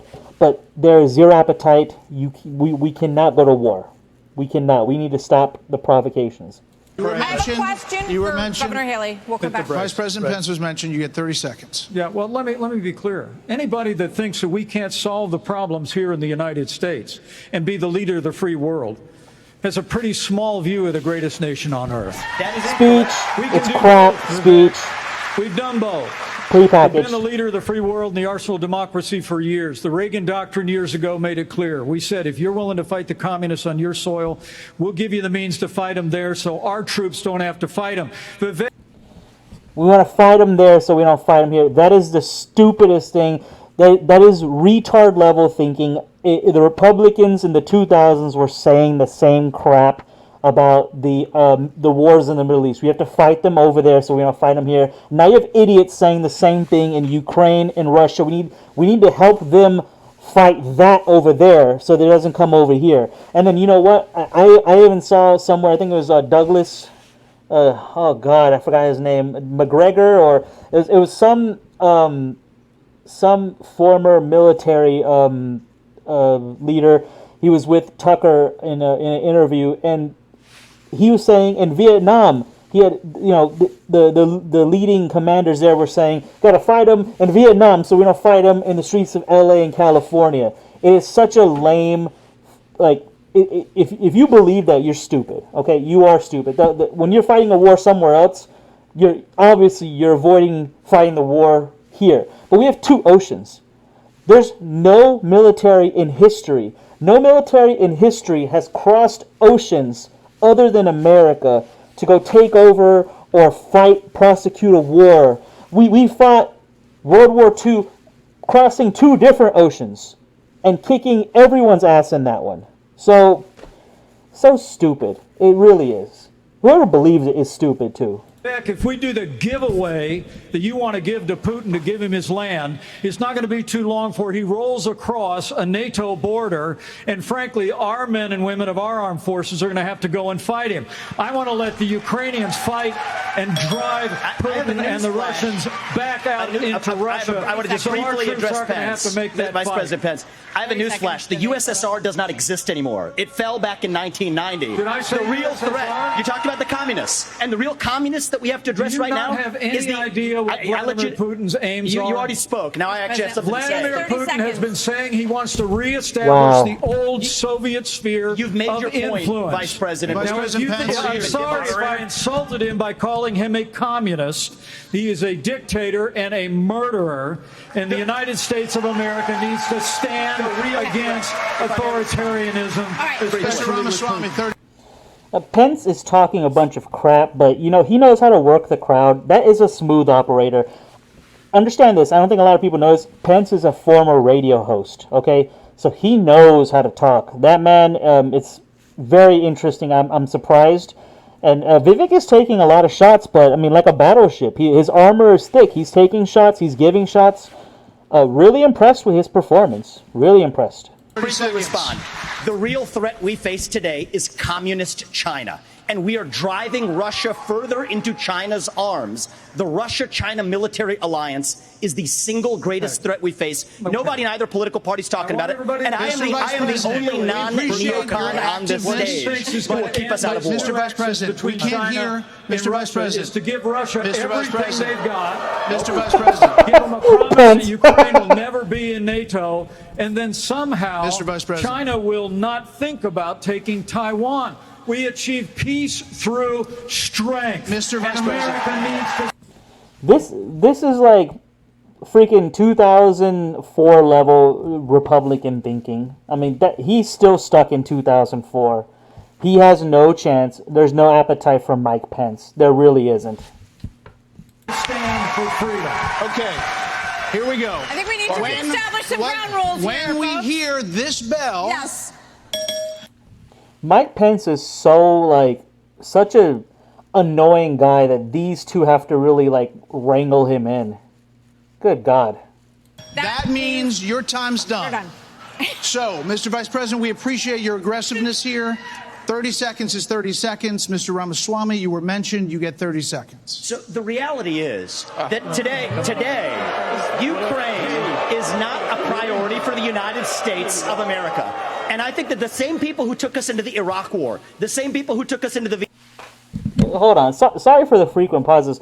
They booed him before he even started speaking. That was weird. Weird. Vietnam War. You cannot end it. You cannot start another no-win war. And I do not want to get to the point where we're sending our military resources abroad when we could be better using them here at home to protect our own borders, protect the homeland. All right. That will be my top priority in foreign policy. I think we gave you protect more than the 30 homeland. seconds in the rebut. So I do want to get to some other people because everybody, we respect everybody's time here. So, Governor Haley, you did not raise your hand, meaning that you would support more funding for the Ukraine war. You have said of Governor DeSantis that you didn't appreciate it when he initially called it a territorial dispute. Why? First of all, the American president needs to have moral clarity. They need to know the difference between right and wrong. They need to know the difference between good and evil. When you look at the situation with Russia and Ukraine, here you have a pro-American country that was invaded by a thug. So when you want to talk about what has been given to Ukraine, less than 3.5% of our defense budget has been given to Ukraine. If you look at the percentages per GDP, 11 of the European countries have given more than the U.S. But what's really important is go back to when China and Russia held hands, shook hands before the Olympics, and named themselves unlimited partners. A win for Russia is a win for China. We have to know that. Ukraine is the first line of defense for us. And the problem that Vivek doesn't understand is he wants to hand Ukraine to Russia. He wants to... She's going after Vivek now, dude. She is literally one of the most. She is the most hawkish person on that stage. Very interesting, a lot more aggressive than I thought she'd be, and she's doing a great job. But we cannot elect that person. She is way too hawkish. She supports a lot of wars. She's not going to stop giving money to the military. I mean, she is crazy about the military and military spending. It's kind of like kind of like the other guy, the senator from South Carolina as well. His name escapes me. Wow, his name escapes me. But yeah, she is way too hawkish. Lindsey Graham, that's it, Lindsey Graham. This is Lindsey Graham speaking. And the people that support Lindsey Graham also support her. The people advising him probably advise her. We don't want that in the White House. Dude, I'd rather have Biden than have this person. Easy. Let China eat Taiwan. He wants to go and stop funding Israel. You don't do that to friends. What you do instead is you have the backs of your friends. Ukraine is a front line of defense. Putin has said once Russia takes Ukraine, Poland and the Baltics are next. That's a world war. We're trying to prevent war. Look at what Putin did today. He killed Prigozhin. When I was at the UN, the Russian ambassador suddenly died. This guy is a murderer, and you are choosing a murderer over a pro-American country. Yeah. Putin probably had something to do with it, but you know who else doesn't like Prigozhin? Ukraine and Zelensky and the West. So it's like he dies and you automatically point the finger at Putin. A lot of people did not want this guy to live. Very interesting. Who did Nord Stream? First of all, Mr. Ramaswamy, you have 30 seconds. Mr. DeSantis, Governor Nikki, DeSantis, I wish you well in your future career on the boards of Lockheed and Raytheon. Yeah, I'm not on but the fact board of the of matter, Lockheed and Raytheon. And Boeing came off of it, but you've been pushing this lie. You've been pushing this lie all week, Nikki. You want to go and defund Israel? You want to okay, let me address that. I'm glad you brought that up. I'm going to address each of those right now. This is the false lies of a professional politician. There you have it. Your watch, so the reality make America less safe. You have no foreign policy experience, and it shows. And you know what? The foreign policy experience that you all have shows in the pointless wars we've gotten into. I have to address that. So our relationship with Israel will never be stronger than by the end of my first term. But it's not a client relationship. It is a friendship. And you know what friends do? Friends help each other stand on their own 2 feet. So I will lead Abraham Accords 2.0. I will partner with Israel to make sure Iran never is nuclear armed. But you know what I love about Israel? And I've been there probably in the last 10 years more than most people on this stage. You know what I love about them? I love their border policies. I love their tough on crime policies. I love that they have a national identity and an iron dome to protect their homeland. And so, yes, I want to learn from the friends that we're supporting. And what puzzles me is, I want to learn from those and apply those to protect our homeland, Nikki. Israel that is the needs answer. America. America needs Israel. Okay, Governor DeSantis, you were mentioned in the territorial dispute. Not only... no, it's not a territorial dispute President either. of the United States, your first... Yeah, she definitely was on the board at Boeing. She has a lot of ties to defense manufacturers. She played it off well though. Like she knows how to rile up a crowd, and that crowd was there was a crowd pop when she cut her promo on Vivek not having experience, and it shows. I mean, it's the same thing with Trump. Trump didn't have foreign policy experience either, and then he appointed her. So she's kind of like, she's kind of being two-faced if you think about it. Because if she thinks that people that don't have foreign policy experience shouldn't belong, then why does she accept the ambassadorship from Trump? Exactly. There's a reason why. And she also, in the beginning of that primary, of 2016 primary, she was crapping on Trump. So she is a snaky person. But yeah, that was a very interesting back and forth. Unfortunately, the crowd probably thinks Vivek lost that one. She played it pretty well. But she did sit on the board of Boeing, so she does not have her hands clean. She definitely is a hawk, very hawkish. First obligation is to defend our country and its people, and that means You're sending all this money, but you're not doing what we need to do to secure our own border. We have tens of thousands of people who are being killed because, well, we're not handling both. And so I am going to declare it a national emergency. I'm not going to send troops to Ukraine, but I am going to send them to our southern border. When these drug pushers are bringing fentanyl across the border, that's going to be the last thing they do. We're going to use force, and we're going to leave them stone cold dead. We're actually going to move on to China. Ron DeSantis, Ronnie D cutting a wrestling promo. China has the biggest navy in the world, the biggest army in the world. Now they have warships off the coast of Alaska. They are threatening Taiwan. In coming years, China will have 1,500 nuclear warheads, it's believed. The U.S. just arrested 2 sailors accused of... Look at Chris Christie. He's tired. He's leaning against it. Oh, man. Wow. Spying for China within our military. So the question is, how would you deter China as a president, Burgum? Well, this is the number one issue we're facing. And of course, we haven't been talking about it, and we act like that letting Russia win in the Ukraine is like a gimme as opposed to a gift to China. Russia has become China's gas station. But how would we do it? The Biden administration is a complete fail. China imports 10 million barrels of oil a day, more than any other country in the world. They do not even have all the food they need to feed everybody in that country, so they don't have energy security or food security. But the Biden administration sends Blinken, Yellen over there. They're... Hold on. Sorry, guys. China does not even have its own, ability to be self-sufficient on energy or food. How are they a threat? They are not a threat.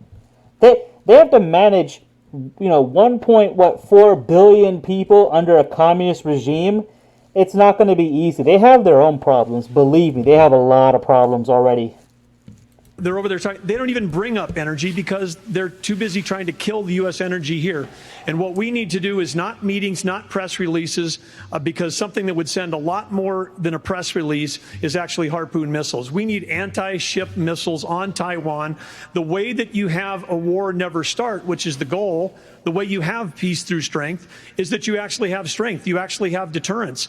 And what we have in what we've got going on in Ukraine is an example of when deterrence fail. What is an example there of Biden's disastrous withdrawal from Afghanistan, the fact that he green-lighted Putin moving into Ukraine, and then now they see weakness, and when they see weakness, they make a move. And we have to be strong, and we have to be strong both in Ukraine, and we can solve the southern border. Absolutely, we can do that, because guess what? There's only 19,855 authorized people for the Border Patrol, but they're not all staff because the Biden administration doesn't enforce law enforcement. But Biden administration wanted to put 87,000 people in the IRS as opposed to giving the money and the support we need to our own Border Patrol.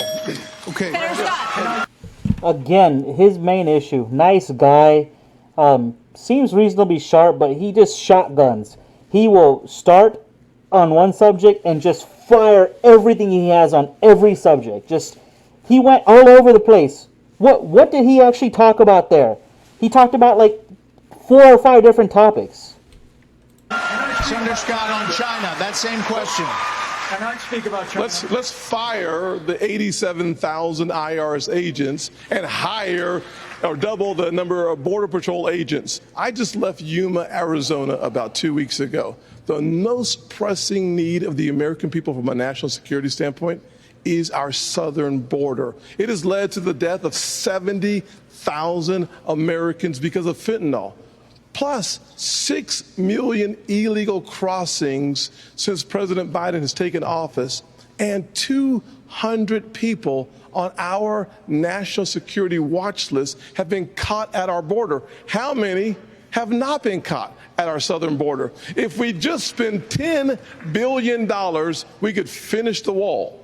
For $5 billion more, we could have the military-grade technology to surveil our southern border to stop the flow of fentanyl and save 70,000 Americans a year.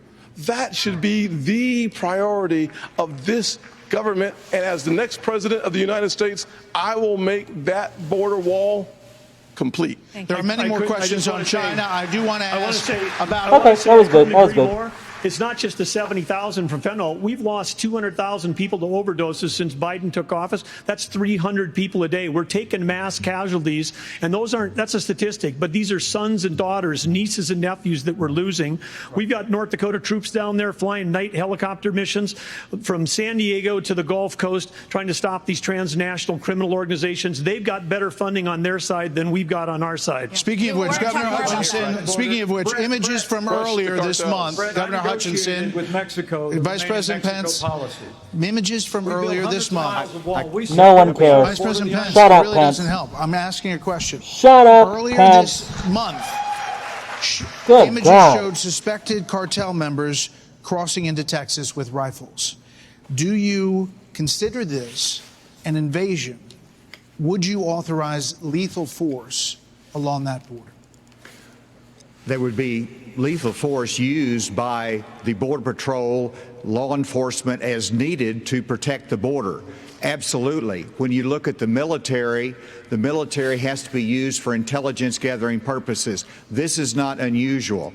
Whenever I was in the Bush administration, we went down there and met with President Vicente Fox of Mexico and asked his help in going after the cartels. And he looked at me and said, they're a problem to us as well. And so we joined together and we took down the Ariana Felix brothers leading the Tijuana cartel. And that made a difference. Ramon was shot and killed and Ben Amin was captured. Cooperation makes a difference. We cannot be successful going against the cartel unless we bring in Mexico as a partner. We have to use economic pressure to accomplish that. President Obrador has not been helpful, and we have to use economic pressure that this administration is not using. The rule of law has to matter on both sides of it. Okay. This is critical. I've done it. We know what needs to be done. The military has to be limited in its use. When after 9/11, we had the global war on terror, and guess what? We protected the border at the same time. You can do both. Okay, let's go to Governor Good God, DeSantis. he's boring. So, as president, would you support sending U.S. Special Forces over the border into Mexico to take out fentanyl labs, to take out drug cartel operations? Would you support that kind of American military use? Yes, and I will do it on day one. Here's the thing. Okay, direct answer. Cartels are killing tens of thousands of our fellow citizens. You want to talk about a country in decline? You have the cartels controlling a lot of part of your southern border. We have to reestablish the rule of law, and we have to defend our people. The President of the United States has got to use all available powers as Commander-in-Chief to protect our country and to protect the people. So when they're coming across, yes, we're going to use lethal force. Yes, we reserve the right to operate. How many more tens of thousands are we going to let to die? I am sick. I've met angel moms throughout this country. I met a lady in Texas named Tracy, and her son took one Percocet that was laced with fentanyl, immediately died. That man was about to cry. One Percocet. I mean, I don't even know. It just seems like he's putting on a little bit of an act, but I'll take him at his word. That is happening all across this country because of the poison that they are bringing in. So as president, would I use force? Would I treat them as foreign terrorist organizations? You're darn right I would. You know, Vice President Pence. You're darn right I would. That kind of sounded like 1980s, like goofy dad language. Vice President Pence, why would you be better at this issue than Governor DeSantis? Governor DeSantis on the campaign trail refers to your administration as not finishing the wall. Right. Look, we secured the southern border of the United States of America and reduced illegal immigration and asylum abuse by 90%. When Joe Biden took over, he threw open the southern border of the United States, and the wave of humanity, the wave of fentanyl that's been eloquently described here is a wave of human tragedy across this country. But Martha, you began this evening talking about who is best prepared to be the next president of the United States. And I have to tell you, with all humility, I was there when we negotiated through the government shutdown and got the funding available to build the wall. You see, the crowd rightfully groaned at that because they know he's returning to the same talking point. He started off, it's like, oh, he answered a question. I think it had to do with, the economy or Bidenomics. And he jumped into a speech about who was the most prepared and who was the best prepared. You were vice president. That doesn't mean you were prepared to do this job. A lot of vice presidents suck as president. We don't want that. No one wants that. There's no appetite for this guy. He's going directly into a canned speech again. I was negotiating on Capitol Hill around the clock. I negotiated the Remain in Mexico policy on behalf of the President of the United States. And Asa, you're so right. It's because we used economic pressure to bring the Mexicans to the table, and they allowed us to have people wait in Mexico while they applied for asylum and ended asylum abuse overnight. We got the Mexicans to deploy their National Guard to their southern border and to our southern border as never before. And I want to promise you, as President of the United States of America, I will engage Mexico the exact same way, and we will partner with the Mexican military, and we will hunt down and destroy the cartels that are claiming lives in the United States of America. Okay, thank you.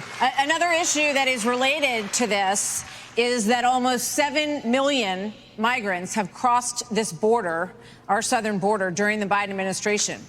So, Governor Christie, what would you do about the 7 million who are here? How would you handle them? What would you do? Look, Martha, the first thing we need to do is to stop any more from coming.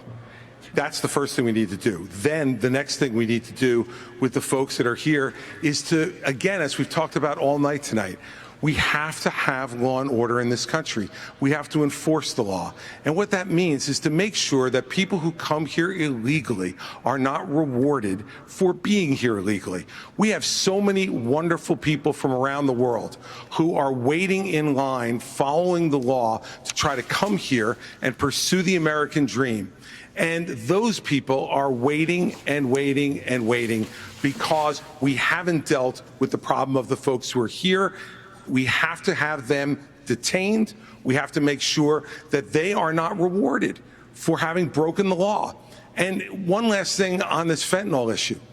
With China, we can't take our eye off of that ball. Right. Yes, it's important that we secure the border. Very important, as I just said. But China is sending these chemicals to these drug cartels for them to create the fentanyl that is killing hundreds of thousands of our citizens. The Chinese are engaging in an act of war against us, killing our citizens. We better make that priority one in our conversations with China and to try to straighten that relationship out, because if we don't, we're going to lose more and more of our citizens. I just want to clarify, would you send those people back? Of course.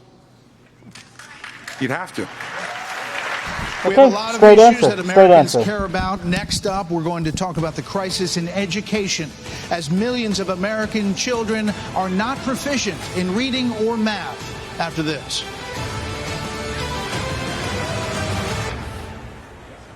The nation's report card was the weakest ever for American school children, exposing chronic absenteeism, deep declines for reading and math for 15-year-olds and 13-year-olds.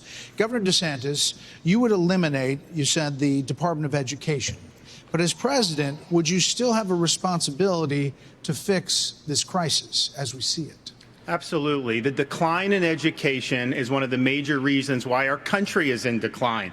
We need education in this country, not indoctrination in this country.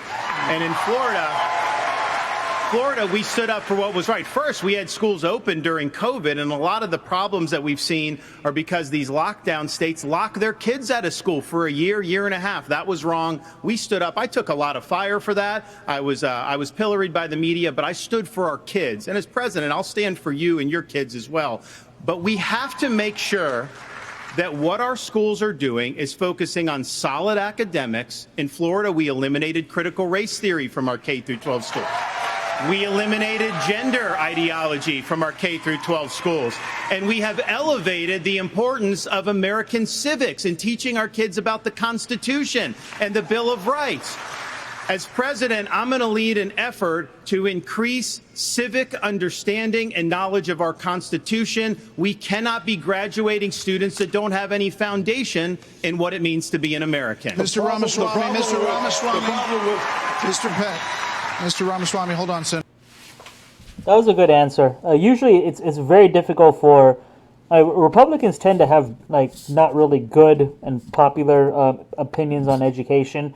That was really good, and Florida has succeeded, done well under DeSantis, and the education is a big part of it. So that was good on his end, and of course Pence had to bump in. Pence has to try and get in as well, and Brett Baer slapping him down, rightfully. Senator Scott, you've said that the Department of Education, the FBI, the ATF, the Nuclear Regulatory Commission, the IRS, the Department of Commerce, many of these should not exist. That's correct. So to the Okay, I don't exactly disagree, but this whole completely get rid of all these agencies, it's not going to happen. No president is ever going to get all that done. Probably not even two of those, because you're going to put, who knows, 80 to 100,000 people out of work, and then all the different economic challenges that follow after that. It's reforming makes sense, but just cutting all these agencies out completely, it's very popular. It's a clap break, but it's stupid. The work that they do, a lot of them do work. A lot of those agencies are definitely bloated, overinflated, but no one's going to get rid of them. I mean, no one has. They've been making these promises for decades. What agency has been taken out? Government does nothing but grow. It grows like cancer, and they are not ready to cut any part of it completely out. It's not happening. Education question: how would you deal with the crisis? So look, we have a crisis of achievement. Let's shut down the head of the snake, the Department of Education. Take that $80 billion, put it in the hands of parents across this country. This is the civil rights issue of our time. Allow any parent to choose where they send their kids to school.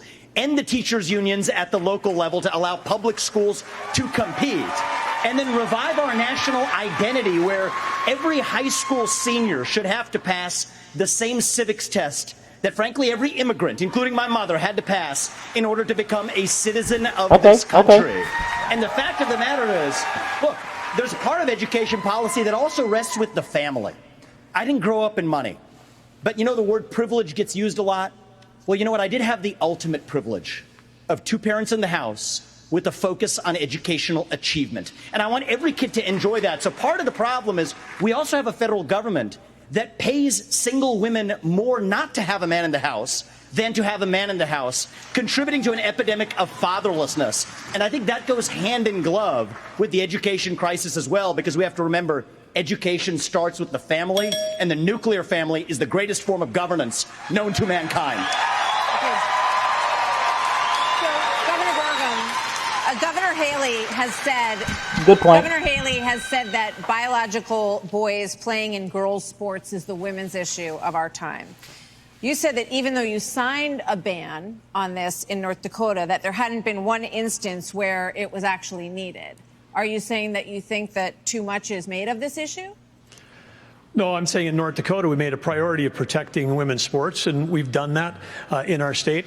But I would absolutely do that. But I do think when we start talking about education and we think that we're going to have a federal government one size fits all, we're just completely losing track of the fact that education differs by state. Some school districts are doing a fantastic job, some less so. But the idea that every school district in the state and every teacher is somehow indoctrinating people is just false. When I was building a company from scratch, with small town kids, and we went, grew up in a town of 300, but we built a global company in 132 countries with over 100,000 customers. We listened to those customers. We spent time with them. We talked to them. We did that. And as governor, education is one of the biggest part of a state budget. So as a governor, I shadow a student student. The night before I find out the student finds out, I'm going to go to every class with them. I don't sit and lecture school districts how to do it. I go and see the experience. And there's a lot of things that have to change. But what needs to change in education is it's innovation. We're doing it the same way we did it 50 years ago, with innovation, not regulation. I would get rid of the Department of Education. I would give block grants to schools, but I'd give them on merit based on who's doing the most innovative. I just got done holding the 7th annual Governor's Conference on Innovation Education. You should see what the people are doing when you cut loose the red tape, get the burden off their back. They care. Teachers in this country, the vast majority of them care about those kids. They're working in low-paying jobs, and they're fighting for those kids and their families. Governor Haley, you said that this is the women's issue of our time. First, I'll cut the red tape and cut the burden, and it's like normal Republican talking points. Nice guy, no chance. tell you, as a parent, the one thing you want is for your child to have a better life than you did. And we can talk about all of these things, and there's a lot of crazy woke things happening in schools, but we've got to get these kids reading. If a child can't read by 3rd grade, they're 4 times less likely to graduate high school. So we need to make sure we bring in reading remediation all over this country. We need transparency in the classroom, because parents should never have to wonder what's being said or taught to their children in the classroom. Parents need to be deciding which schools their kids go to because they know best. And let's put vocational classes back into the high schools. Let's teach our kids to build things again. When we do that and we allow that innovation, that's when it'll get back. And yes, I will always say I'm going to fight for girls all day long, because strong girls become strong women become strong leaders, and biological boys don't belong in the locker rooms of any of our girls. Another point on education. So the first trans thing said. To you, Vice President. So this is a lightning round of questions, 30-second answers, please. President Biden will be 82 years old on Inauguration Day. Nearly 70% of Americans say that he is too old to serve. Should presidents have to pass a mental and physical test in order to serve, Vice President Pence? Well, it might be a good idea to have everybody in Washington, D.C. pass a mental and Okay. 30 seconds, no. The American people can make those judgments. But let me say, I'm running for president of the United States because we don't need a president who's too old, and we don't need a president who's too young. We need The American people can make those judgments. We don't need a president too old, and we definitely don't need one too young, like that idiot Vivek Ramaswamy who I hate. This guy hates Vivek. Holy jeez. President who's been there.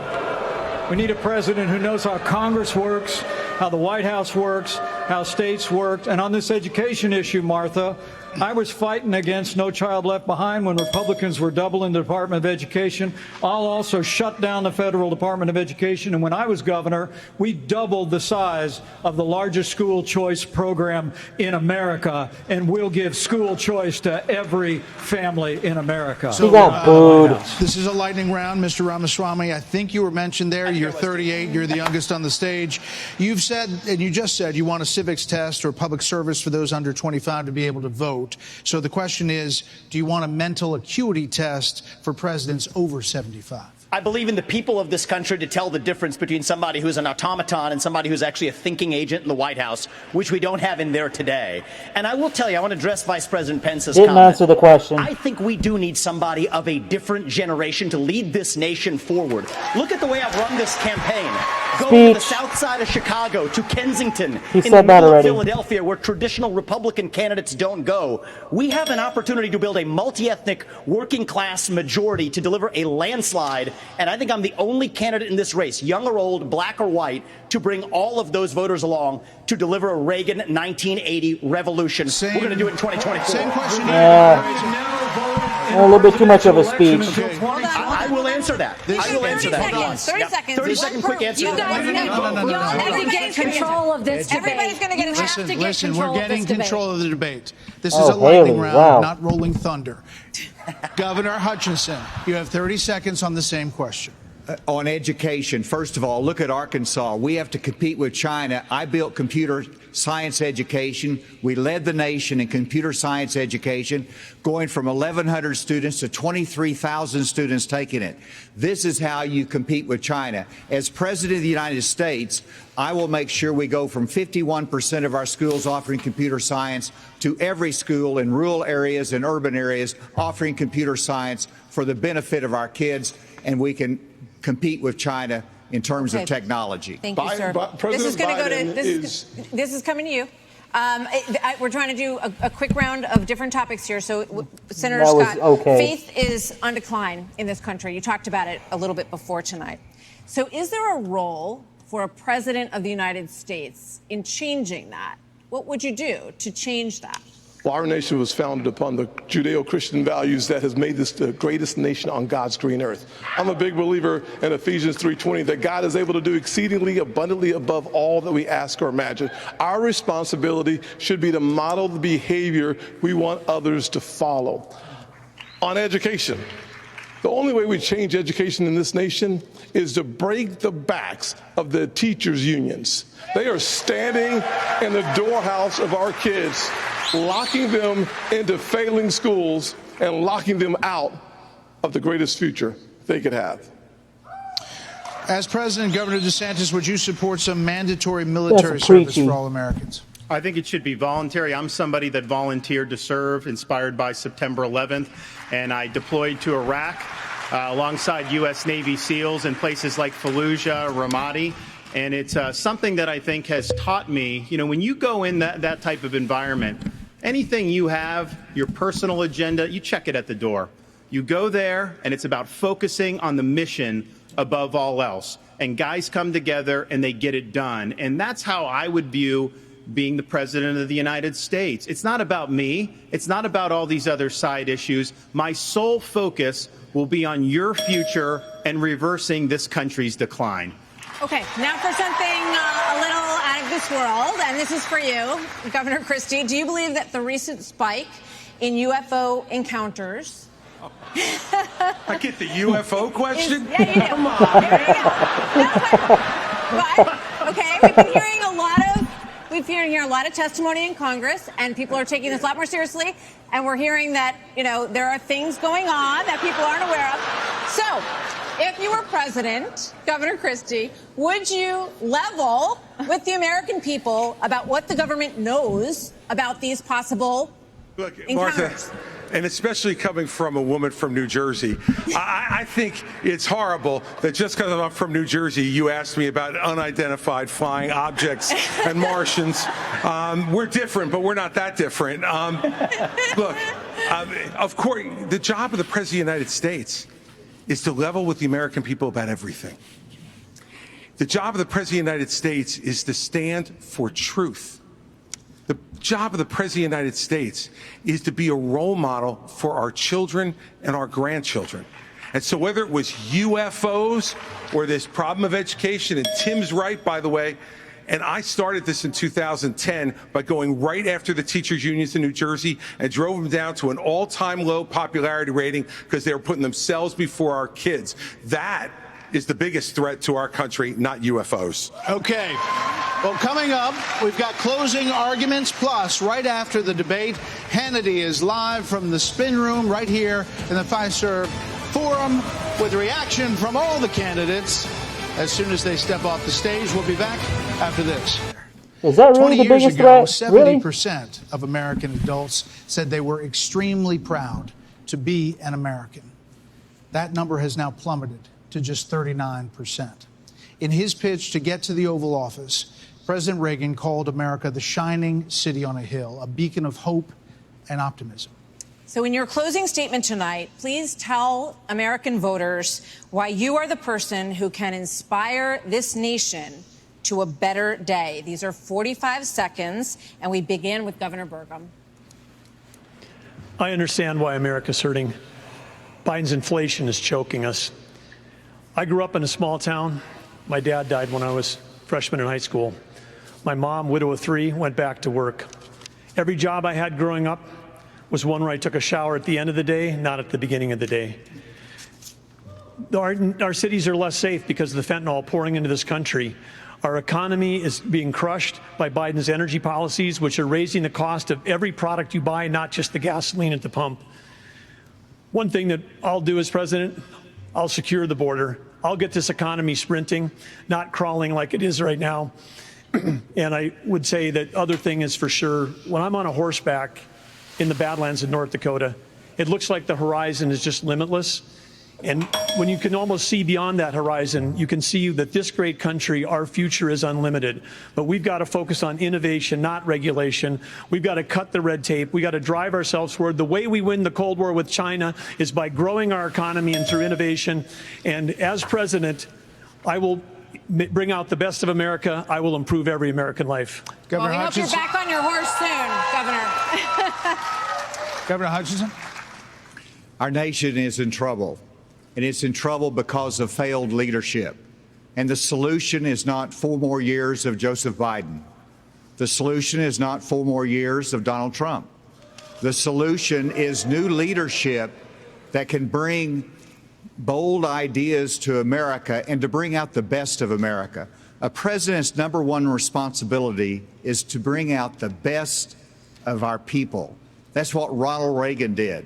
And he did it with optimism and hope for our country, with consistent conservatism. That's exactly what I bring. As president, I'll bring out the best of America in terms of individual responsibility, building our economy, in terms of securing our border, enforcing the rule of law. I'll bring out the best of America in terms of our national character, our faith, and our hope for the future. Join in this fight, asa2024.com. Thank you. Senator Scott. Thank you. I was a disillusioned young man growing up in a single-parent household, mired in poverty. I wondered if the American dream was real for a kid like me. I can stand before you today and say the dream is alive, it is well, and it is healthy. I had the good fortune of a mom who worked 16-hour days, making sure we have food on our tables. She taught me that if you're able-bodied in America, you work. If you take out a loan, you pay it back. You commit a violent crime, you go to jail. And if God made you a man, you play sports against men. I'm Tim Scott. I'm asking you for your vote. And if you're in Iowa, I'm asking you to caucus for me. You can go to votetimscott.com for more information or to make a contribution. He made that same speech in the Tucker town hall. Canned. Governor Christie. Thank you, Brett. Thank you, Martha. Look, everybody on this stage wants to be the next president of the United States. And the only way that's going to happen is if we beat Joe Biden. I'm the only one on this stage who's ever beaten a Democratic incumbent in an election.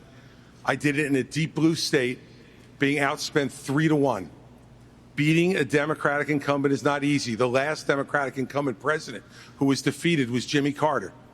And he was defeated by a conservative governor from a blue state who knew how to get results, who stood for the truth, who cared about accountability, and stood strong and hard against waste. Those are the very things that I did in my 8 years as governor of New Jersey, and it's exactly what I'll do as president of the United States. Believe me, the Democrats want some other nominee who's never beaten the Democratic incumbent. I'm the one who can win this race, and if you give me the chance, I will restore our country by winning it. Thank you. Okay, Christie is Reagan now. Several weeks ago, I dropped my husband, Michael, a combat veteran from Afghanistan, off at 4 a.m. for another year-long deployment. I watched him and 230 soldiers pick up their 2 duffel bags of belongings to go to a country they had never been, all in the name of protecting America. If they are willing to protect us from there, we should be willing to fight for America here. I will beat Joe Biden, and he knows that. I will strengthen our economy, and we'll bring this inflation down. We will put transparency in the classroom. We will secure our borders. We will have the backs of our law enforcement, and we will make sure we have a strong national security. And once again, we will make sure we have an America that is strong and proud. We have a country to save. Join us. Go to NikkiHaley.com, and let's get it done. That was actually pretty good. That was really good. Very good. Thank you, Brad and Martha. for this evening. It's an honor to be here. Joe Biden has weakened America at home and abroad. The disastrous withdrawal from Afghanistan, their war on energy, runaway spending that launched the worst inflation in 40 years, a crisis at our southern border, an assault on our values and liberties, and the American people have had enough. But I know we can bring it back. But different times call for different leadership. The Republican Party owes the American people a choice. Proven leadership at the national level that knows how to move a conservative agenda forward. We proved in the Trump-Pence years you can turn this country around faster than you can imagine. And I have faith we will again. Because I have faith in the American people, the good, decent, hardworking, faith-filled, idealistic people of this country. And I have faith that God is not done with America yet. And if we will renew our faith in one another and renew our faith in Him who has ever guided this nation since we arrived on these wilderness shores, I know the best days for the greatest nation on earth are yet to come. Thank you. Mr. Ramaswamy. That was good, but too long. 1985, and I grew up into a generation where we were taught to celebrate our diversity and our differences so much that we forgot all of the ways we are really just the same as Americans, bound by a common set of ideals that set this nation into motion in 1776. And this is our moment to revive those common ideals. God is real. There are two genders. Fossil fuels are a requirement for human prosperity. Reverse racism is racism. An open border is not a border. Parents determine the education of their children. The nuclear family is the greatest form of governance known to man. Capitalism lifts us up from poverty. There are 3 branches of government, not 4. And the U.S. Constitution, it is the strongest guarantor of freedom in human history. That is what won us the American Revolution. That is what will win us the revolution of 2024. Thanks for letting me introduce myself tonight. Thank you. That was really good. Very good. Look at the crowd. Wow. Wow. Governor? This is our time for choosing. We will send Joe Biden back to his basement and we will reverse the decline of this country. I'm a blue-collar kid. I work minimum wage jobs to be able to make ends meet. I understand the importance of the American dream, and I know how that's slipped away from so many millions of Americans. We'll restore it. I'm a veteran who served in Iraq. I know what it means to put service above self. I'm also a dad and a husband to 6'5" and 3-year-old. I understand the importance of protecting parents' rights and the well-being of our children. In Florida, we showed it could be done. I made promises and I delivered on all of those promises. 2024 is make or break. We're not getting a mulligan, no excuses. I will get the job done, and as your president, I will not let you down. God bless you all. Excellent. Thank you. Perfect ending. Not even a ringer. Not even one. Thank you. Not even one single ring. Like, that was really good. Probably one of the best things he's done all night. That was very good. Thank you, everybody. We will see you on the campaign trail, from debates to primaries to the general election and the conventions before that. Thanks for joining us. Okay, looks like Fox cut me off, so we're done with that. Yeah, overall, I think that Vivek had a slight victory there. I am cheating a little bit because this is after the fact. I've seen the debate before, and I didn't get to live react to it because I was too busy taking notes, and I was trying to make YouTube shorts instead. And thank you all for watching those. But this time I actually got to sit back and enjoy and do my natural response. And yeah, that was good. I think Vivek, a slight victory on his part. In my, I'm still going with that. In my short, I did say that it was originally I predicted Vivek number 1, Chris Christie number 2, and DeSantis number 3. Now that after the fact, I think it's still Vivek. I would go with DeSantis number 2. I think he avoided getting into a lot of the mess, and he ended really well. And a lot of people were kind of thinking that he was kind of lame and getting overshadowed. But I think he played it well. I'm gonna go with DeSantis number 2, and I'm gonna go with Nikki Haley. I think she did well. Pence is a lot smoother than I thought, and Haley did a lot more.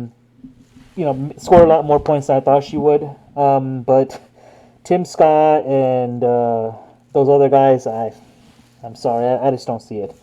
But yeah, if you made it through the whole video, thank you. This is the first time I've done a full video, definitely the longest video I've done. Yeah, I'm a relatively new YouTuber. I'm gonna definitely get a better mic because, this mic is not that great, and I definitely don't envy you guys on the listening end. So I'm going to listen to this and make a decision on getting a better mic. But thank you all. I just want to give you guys good content and give you something that's actually useful. So look forward to the second debate. I will live stream that. So if you guys can make it up to that, great. But yeah, thank you all. Thank you anyone that watched any of the shorts or anyone that has watched this video, and feel free to comment, say whatever's on your mind. There's no censoring. You can say whatever you want. Say everything. Make fun of the mask. Make fun of my mic. Whatever. No big deal. We're all adults here. Thank you for watching, and you guys have a blessed day.